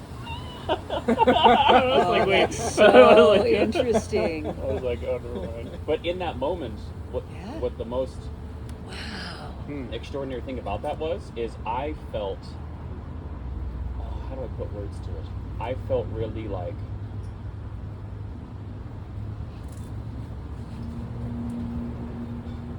I felt like I was being really loving. Does that make sense? Yes. Yes. Of course. Yes. You know what I mean? Yeah. You know, Exactly. Are you okay? Did something bad happen? Like, are you safe? You know what I mean? Like, and then when I was asking those questions, and then I thought back on my life, I was like, you know what? I've never felt, because you are what you love if you think about it, right? And so, like, what I was feeling is the most I've ever felt love for someone in the past that I've ever been with was in that moment. And not because they were like a significant person, but because I got to That be is me. your experience. You know what I mean? Yeah. And I was like, oh, you know, is you okay? What do you need? You know what I mean? And I was like ready. You know what I mean? I was like ready for battle. That is Always so made me beautifully laugh said. Thinking about that, because I also read about the spleen one time, and the spleen, especially the channel I had, was like you're always ready for battle. You know what I mean? It's like you're always ready. Like there's always a possibility that like that a fight's gonna go down, I guess, or something like that. And it's so funny because like I walk into places, I look around, and you have a spleen, so you might recognize this. Like I walk in and I look at all the people, and I literally look at when I first walked in, I looked at every person, and when you were standing next to me, I looked at every person that was around us, and I thought the most dangerous people, the most probable, like that could maybe harm me or you. You see what I mean? Yes. And then as we walked through, and then I analyzed everybody on my way in. And I thought these people are probably like, you know, the highest percentage of danger. And had we sat somewhere else, I would have told you not to sit there. I would have been like, I had such a interesting experience right now as you were saying that. There was a primal part of me that wanted to come stand right next to you and never leave. Yeah. Right? Oh, That for sure, open yeah. spleen is like safety exists Yeah. somewhere Well, in the what's funny is, world. like, Yeah. They say it's like the spleen is a way to like basically handle fear. You know what Yeah. I mean? And what's funny is I never really feel fear. I've noticed. It's like, and if I do, it's really short. You know, Yeah. and then it's down Because there. you assimilate it. There's always a way to overcome it. Like that's just the innate perspective. There's always a way to like there's no amount of fear that will ever stop me from moving forward. Does that Yeah. make sense? It Yeah. just doesn't exist. The You're a fear just motivation does one not as well, exist. yeah? Motivation is for you. My motivation's meditation. Wait, No, that's the I'm tone. trying to remember. Sorry. Your motivation is it a This one? is fear. Fear. Oh, mine's hope. I'm sorry. Yeah. Okay. So there's never any amount. Mine's of, fear too. We can talk about that sometime. The other thing, so that was like my primal Oh yeah, I saw it. self. Yeah. Hey, you- walked all the way up. I know. Which is I was fine with me. I was like sure. I'm Yeah. there, right? Because Well, you were also- not just you were scanning for me. It's like no one does that, that I know of. But the other thing that went through my mind was I have a friend in Hawaii, Chris, who is a splenic projector, root spleen. He has the other two channels only, and he could have said exactly those words. Yeah, yeah. And I go for walks with him and I feel so safe. Oh yeah. It's just phenomenal. Like I never feel safe. But I'm always safe because I have that motivation one, so I know I can take care of myself. I'm a single woman and I don't have a home and I travel all the time by myself. And I will say, as a man, it's double whammy because, like, as a man with a defined spleen, especially as like the main thing, a woman by herself with an undefined spleen, it's like maybe it's because I'm a projector, but I'm waiting for like that woman to like feel safe to just stand next to me. Not because like I want anything from her, you know what I mean? But because like that's Because the you safest can be place. that. No, because that's the safest place to be. You Yeah. know what I mean? Yeah. Oh, that's so beautiful. Wow. See that's what I mean? fascinating. But women like really tend to misunderstand that. You know? Yeah. So Exactly. I don't say anything else about it anymore. But I'm always like, there's just this inherent part of me that's a protector, like all the time. You know what I mean? And it's just like, and if you're a woman and you don't have a defined spleen, I can feel your unsafety Yeah. in you, and it's just like, you stand over here. And we get back. Yeah. If this were 30 years ago and I didn't know human design, I'm in love now. Yeah, right. Because that is safety. Yeah, right. And I've been looking for that my whole fucking life. Right. And he's ready to be my protector. Yeah. It'd be a horrible relationship. I should not be in that relationship, but we just immediately could project on each other that we're in love now because of this one little mechanic that's going down. Oh, I married a spleen and then I gave birth to another spleen. And actually, not to be weird, but it's not. I guess it's not just with women. It's anyone who's got a defined spleen. Yeah. Feel that way with like. And this is not to make you feel bad, but whenever I go to your monthly human design things, I make sure that like Lewis isn't projected on by other people, Oh, I like or that that so like much. anyone's gonna triangulate them. Does Yeah. that make sense? And so like I like. Yeah. You know what's funny is I kind of knew it, but now that I'm thinking about it, I'm becoming much more aware of it. But I like literally just sit in his monthly meetings as like Lewis's protector. I'm just like, here we are. You have monthly human design meetings? Yeah. Can I come? Of course. Yeah. I don't have one scheduled right now. Okay, let me I'd know. love to. Yeah, I love Yeah, that. and it does. I do feel like secure and like safe. Yeah. Yeah. That's all I got. Yeah, that's all I got. But I got it. Yeah. And that ability to not have fear. Do you have no phobias whatsoever then? Like anything? I have some phobias, and this is gonna get like really esoteric. Some phobias connected to like some past life things. Okay. But as Yeah, far sure. as like in the now, no, not really. Yeah, like yeah. it's just like It's just stuff there are like- things that weird me out. Like I don't like oil on my skin, but I don't really consider that like a fear. It's Right. just like you know what I mean. I just don't Yeah. like it. You know what I mean? Yeah. But like as far as like fear, as in like that scared me and I won't do it. Like my number one fear is this would be really funny actually. My number one fear is deep water that I can't see through. Okay. Oh, interesting. And because of that, I went and I downloaded a game on Steam called Subnautica, which is where you go so into beautiful. the ocean and you can't see where you're going into. Ah. And it freaked me out, but I just kept playing it. I was like, this is crazy. I just kept like I like that a going at lot. it. You know what I mean? Yeah. And I was Cool. like, Yeah. and then I found Yeah, that's eventually I cool. could do it. You know what I mean? Yeah, But, yeah. You know. And then I realized that fear was like a mental projection, yada yada. It was the whole thing. But the point is like, I don't know. How do you describe it? Like when there's a fear that you experience that's like and it feels like you can't move. Like it's like I felt it in other people, but I've never experienced it. Does that make sense? It's like You don't for have me, a freeze response. Yeah, You don't there's have no a freeze response. Yeah. There's always a, and if it, there's no freeze response to fear. There's a freeze response to like calculate what I might do. Does that make sense? But not because of the fear. But Like if because of something comes navigating at the you, situation. you don't do that. No, never. Never. Yeah. Yeah. Yeah. Always ready. Yeah. So you don't really experience like the fears of the spleen. You know what I'm talking about? The fears of what? Of the spleen. Oh. How the spleen has certain fears. Yeah, each of the gates, all of those gates that are in the spleen is a fear gate. The 32, which you would have, is the fear of failure. Right.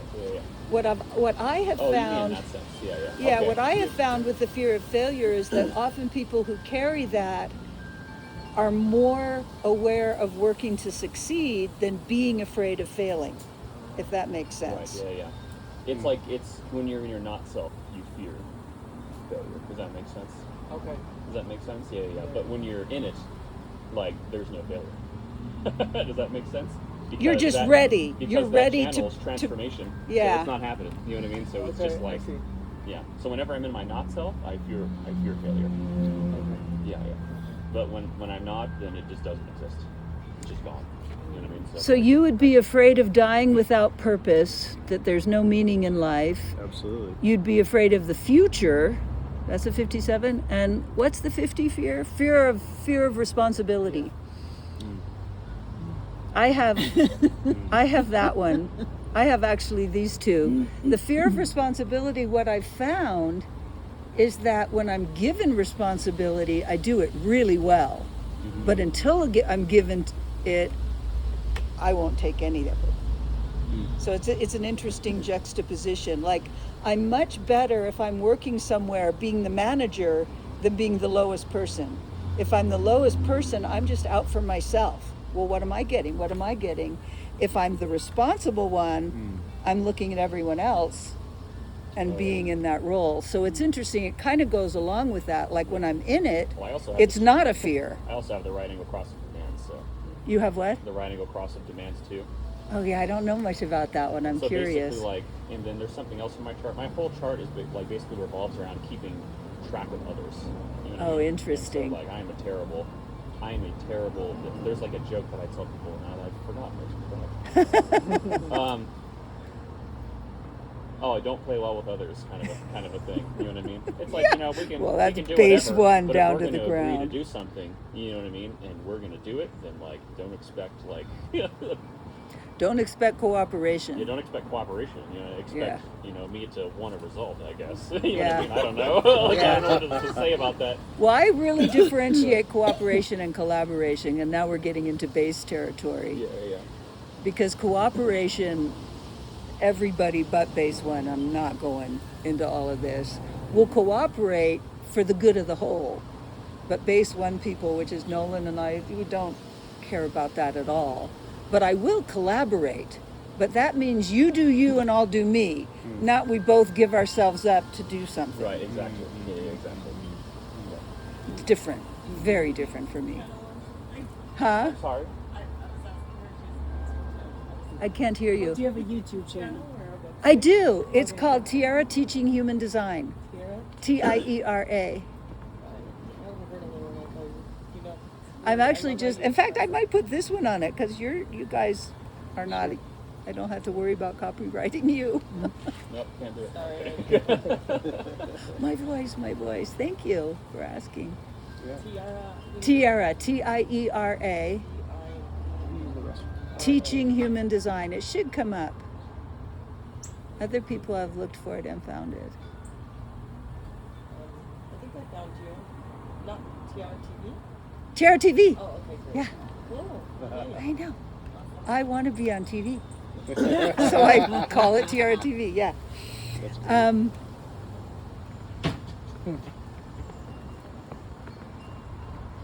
I'm scanning my Having inner a feeling files, right now. yeah, to see what I would want to say. Well, you just had a feeling. I felt it.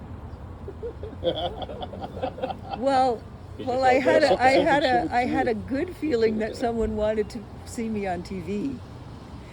And then the next thing that happened was, well, we don't have much time left.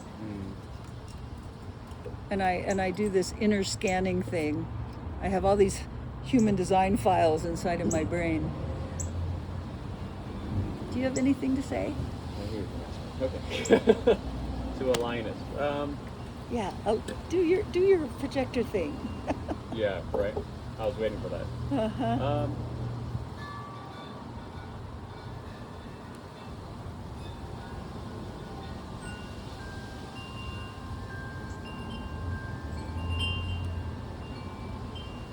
Honestly, I would just conclude with basics if I were you. So you've covered a lot of ground. That's a good idea. You know what I mean? Yeah. And although I'm always curious to see how people are going to digest basics. You know, so. You know, the basics. What I would say about human design. Oh, I just remembered. Yeah. The arrows, actually. That's what it was. That's a whole good teaching. Let me just see, because I want to do a lot of that with you, because that's Right. a lot. Well, I guess I only have one question I can ask you afterwards. You're left, left, left, left. You're left, left, left, right. Is this? Right. Is this? I get dyslexia. Is Right. that going to the left? Right. Going to the That's right. going to the right. Right. Okay, so you're a quad right. They're all right except for her bottom left is left. Okay, what I want to say about that. Do you end up doing most of the house? Do you live together? Yeah. Look at her face. Do you end up doing most of the housework? I have something for you.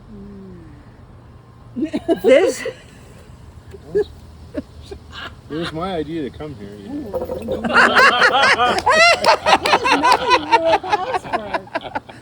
if you and I were living together, it's easy to think it's because you're a woman.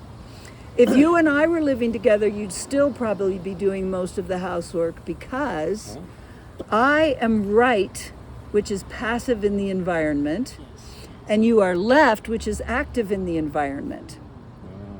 Yeah. Okay. Yeah, stuff tends to bother This is her the quicker. bathrobe band. Well, but stuff tends to bother you quicker than it bothers me in the house. Well, that could also be true, Here. So, but here's the thing. What I have seen is that people who are right in the environment, we are the passive ones. Which one are you, Nolan? Are you right or left in this arrow? I'm right. You're to the right. So what we do when we enter an environment, you guys probably saw me do, okay, where am I going to put my chair? How am I going to be comfortable? I didn't want it back that far. I want it here. Okay, I'm going to sit. Yeah, it's steady enough. Am I comfy? Can I? And my whole thing is, how do I get comfortable in the environment so I can see what's going on? Oh wait, I'm left. I'm so sorry. Good Lord. Okay. I'm People- all left except for one. So yeah, that's good. Which one is your right? The bottom right, This one? Okay. which I don't know what that means. People who are left in the environment walk into an environment and look for what there is to do. Yeah. Okay? Now here's the thing. You are with a generator. Not only that, you are with a generator. Doesn't even have emotion getting in his way. All you got to do is say, hey, you want to do this? Hey, I noticed that there's a whole bunch of papers over there on the floor. Can you go clean this up? He might say no, but what's likely is his energy will just go do it. Just ask him a yes or no question. Do it with all the generators who are at your house, because you will do it all because you're looking for something to do. But then you'll get mad because there's no bargain going on here. no bargain. Ask him a yes no question. Hey, I have a sore on my finger. I really don't want to do the dishes. Will you do the dishes? Hey, would you go do some laundry for me? Hey, I need the da-da-da. Can you get that for me? You'll be astonished. He has energy and he cares. Just ask him for his energy. We like it. We're generators. It's what we're here for. You should especially do this. If you're doing all the work, this is very wrong. Well, the problem is my arrow is left there, and so like I walk into the environment and I see all the things wrong. Exactly. And then I want to go. So you like, see all the things there are to do. So what Yeah. you do is you But go, I don't hey, wanna be Tiara, like- will you do that? Yeah, Now, the it's like, thing oh, God. is- So I'll never get the energy back. It'll take me like 2 days That's right. to get it back. And then that next day I'll be like I am today. I worked the last 4 days, and then today I'm like, I almost didn't make it here. I was so Yeah, tired. I'm glad you know what I mean? I did. was like, oh my god. I literally was driving, and like, I just felt like I was playing myself in a game. I was so tired. You know what I mean? And that's like normal occurrence for me every week. You know what I mean? So it's just like the energy doesn't recharge. So it's not like a laziness thing. It's like I can do it. You know what I mean? But it's like I'm not getting it back for 2 or 3 days. You know what I mean? It's actually it's kind of when I look at something like me who has so much energy, I have 3 channels and they all come out of my sacral. I'm just very sacral. When I have nothing to do, I will walk 15 to 20 kilometers a day just so I can go to sleep at night. I literally have my whole existence is how do I use the energy, but I'm passive in the environment. And there's Nolan, who's a projector, not an energy being, who if he uses too much energy, like he's saying, just gets trashed for a few days, but he's active in the environment. It's like this big joke, you know, that life is playing on us, right? I found it's more about organizing the environment. Yes, and that's what I want to doing say. the environment, you know That's what I I want to say is be active in the environment, not by using energy. Yeah. And again, if you and I were living together, you could ask me all day to do stuff. I mean, I work here, right? There have been a few days lately where literally I could hardly breathe. It was so busy. I'm in my element because I don't have to think about anything. All I'm doing is do this and then do that and then do this. And it's like everywhere I look, there's something to respond to. And I'm just going doing it. I'm getting it all done. It's fabulous. Right. But if there were nothing to do, I will take myself off the clock. I will not look for something to do. I will never do it. Don't ask me to do it. I won't do it. So if we were together somewhere and you were just to start saying, hey, would you do this? I'd probably do it. I might not like it, and then I'd say no. It's always there that I'll go, no. But usually my body jumps up to do something if I'm asked to give energy. So just practice. He's been going the whole time I've been talking. Yes, I think it has to be in that moment and just that one thing, because otherwise it just You don't ask more than one thing at once. no. If I'm like, hey, we could do this and that, and the garden needs this, and then just No. It has to be a yes, no. I didn't actually even go into it. The way that you get a generator response is a yes, no question. It's not informing, and it's not an open-ended. What does Ross say? Anything after the yes or no, ignore it. Yeah. Yeah, Yeah, that's right. Yeah. It's and for me, for my sacral, it's treat me as a kindergartner. Don't give me some sentences that have a lot of words in it. You want my energy? 3 words, 5 at the most. You want to do this? Hey, can you do that? Not, this and that, and I'm really busy over here. If you could just, no, I'm already not listening. Because you're engaging my mind, and my mind doesn't give a fuck. Gauge my energy, just a few words. Practice, let me know. Yeah, Let me that's know how it goes. Yeah. And there is a tremendous amount of information on human design. I am definitely a raw-ist. There's some people who do human design and they think they know more than Ra, or that he didn't get it quite right, or this. I just don't. It's to me, it's logical. It works. I have no reason to change any of it. The only thing I would say about Ra is that I wish he hadn't used the same word in keynotes in different places. Like need is in the 19 and need isn't motivation. So that's the only thing, is like I have to differentiate what kind of need is this. Yeah, you can't just take the words literally. Yeah. The word usage is really terrible. Some of it's really quite I would good. love to know that distinction for that book. I do too. Yeah. That's why I had to think about that. Yeah. Or taste and taste. I get confused in my own PHS because I have color and tone both too, and it's the same word. It's like, why couldn't you just put flavor on that one? Because it is flavor. But yeah, so that's the only thing I've ever come up with at Ra that I was just like, well, it could have been tweaked a few of the words. But it's phenomenal. This is a man who was a nihilist and didn't even know that he was an Aries, like nothing, none of that new agey stuff. Found himself in a profound, mystical, crazy ass experience, and from that created a whole structure that we could learn from and follow. Wow. Yeah, I mean, when I just stop sometimes and think about that, I am just awed beyond belief. Like, how he did have that little geniusy freaky thing, so that helped. System. Yeah. And when was this created? In the 60s 1987? 70. No, 87. No, that's when it was published. 87 is when he 87 is when he had the voice experience. voice experience. I Yeah. thought it was 78. Mentally dysfunctional. You dyslexic. Yeah, it was 1987. You can go on YouTube and go Raw the Voice, Okay. and you can hear him talk about it. Oh, cool.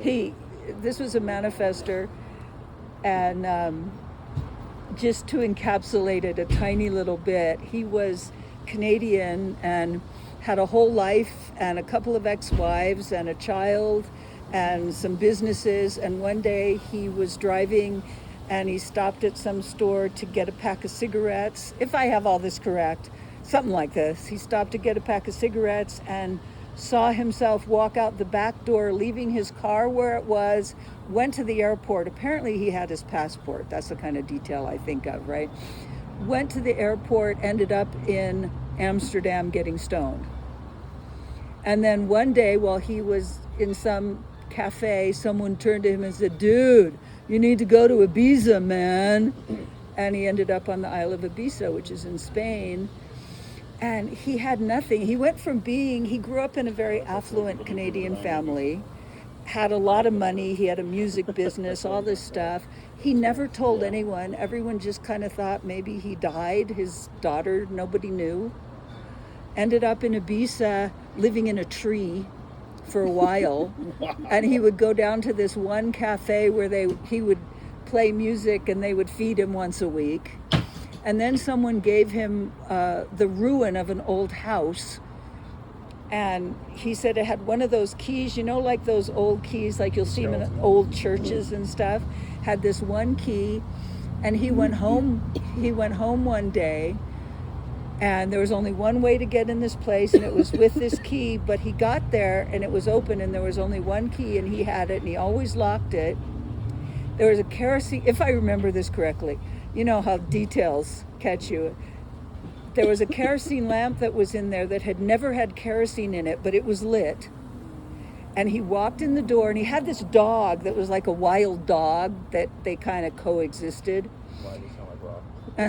He walked in the door, and he heard a voice say, "Are you ready to work?" And two things happened.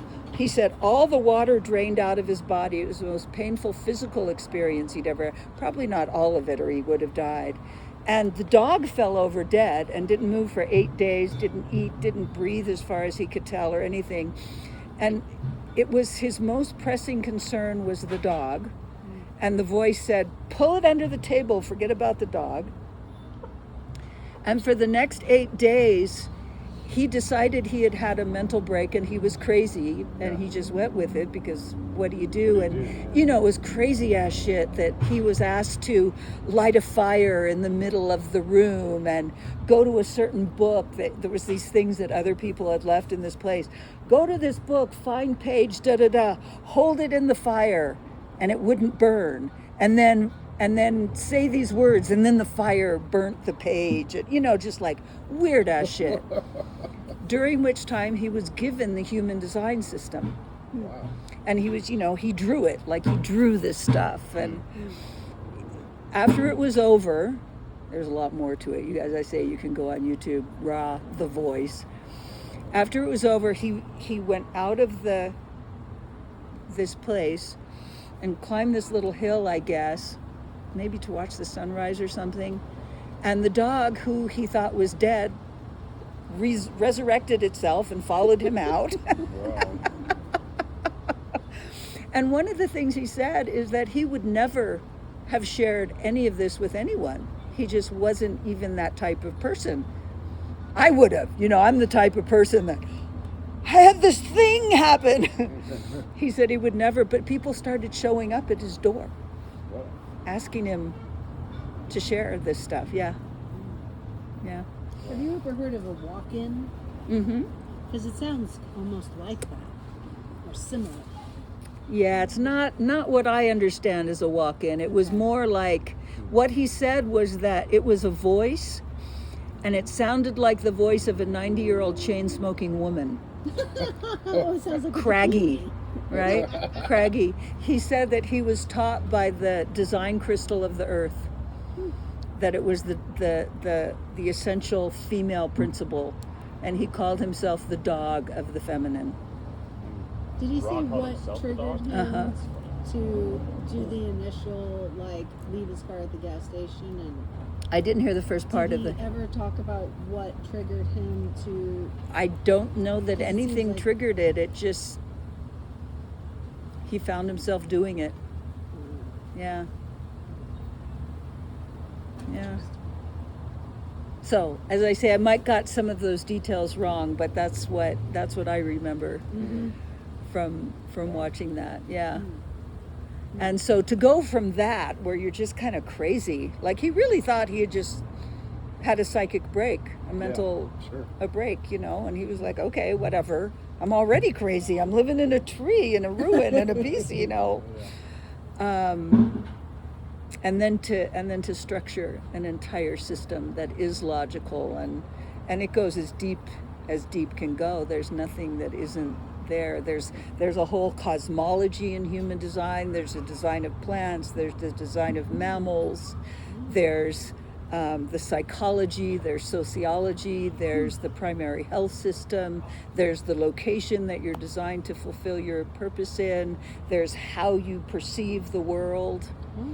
It just goes deeper and deeper and deeper and deeper. Yeah. Until you get to base, which is who you have been for the last 15 billion years. That's a long time. Yeah.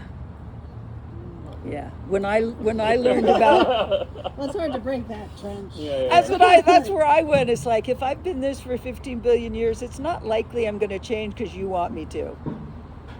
Right? It kind of really gave myself to me when I learned about my base. And most people that I've ever talked to in human design, they don't know about the base. It's too obscure. Yeah. That's probably what we want to know about. Exactly. Well, it took me a while. I've only been into it for a couple of years now, so. Yeah. You're welcome. You're welcome. My pleasure. So are you just going to meet weekly here? Yeah, or- let's. or, Yeah. that's- Do you that's- live in Sedona? We live in Cottonwood. Oh, that's not too far. Yeah. Yeah.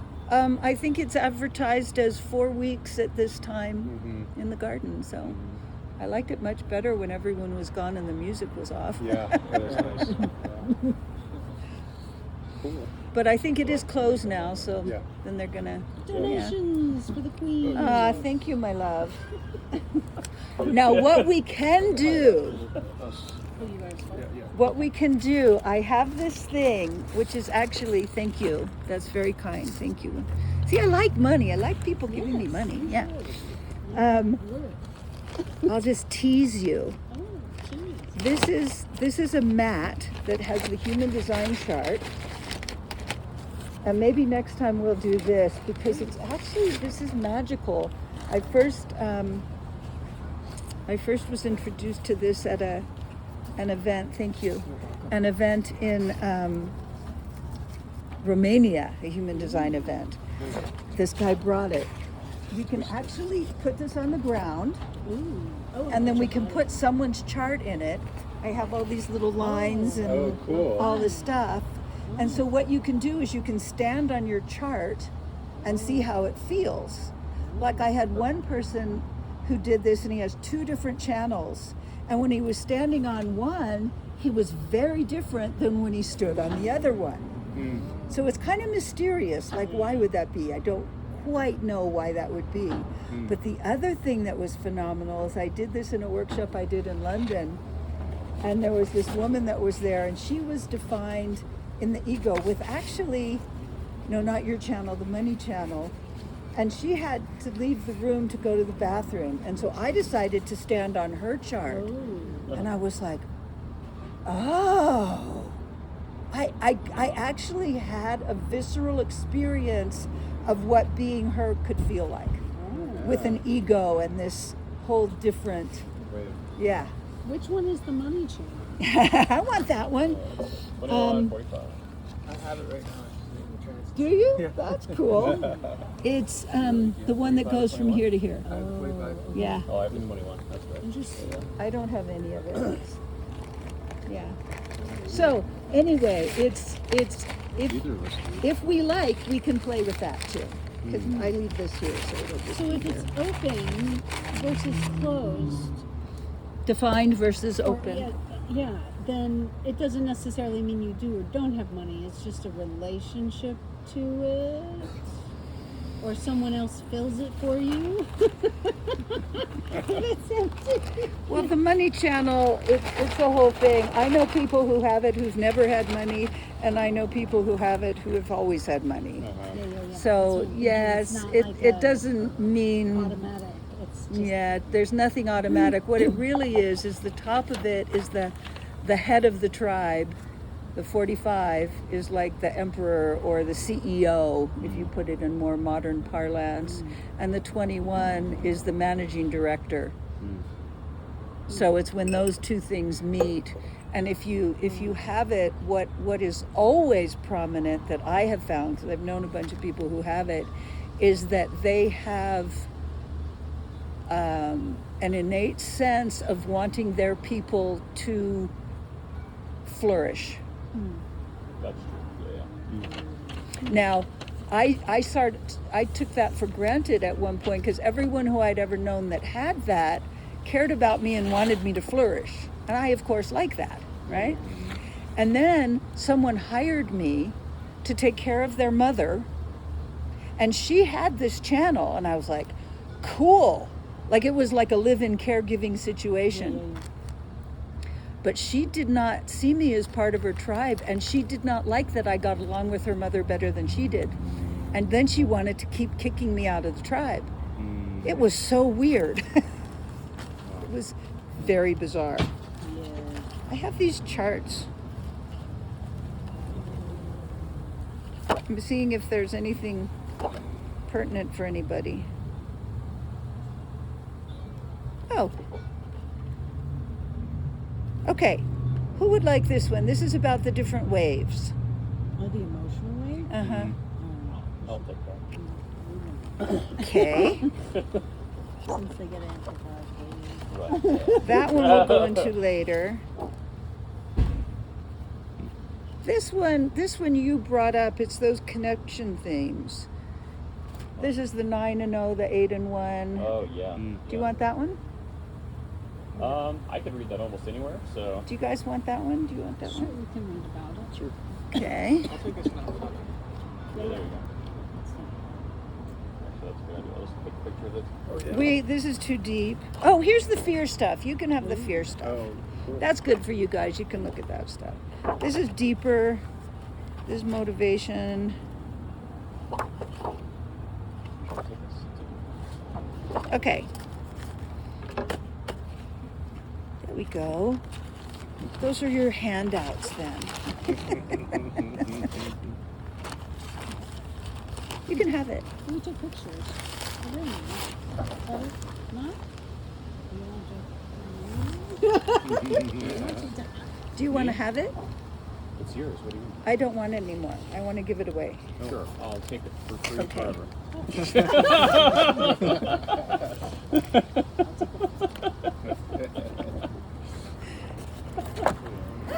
Did you get a picture? Did you want a picture? I do need a I photo will of take that. this one for good. Yeah. See, there you go. I need that. Oh, okay. Okay. Bye.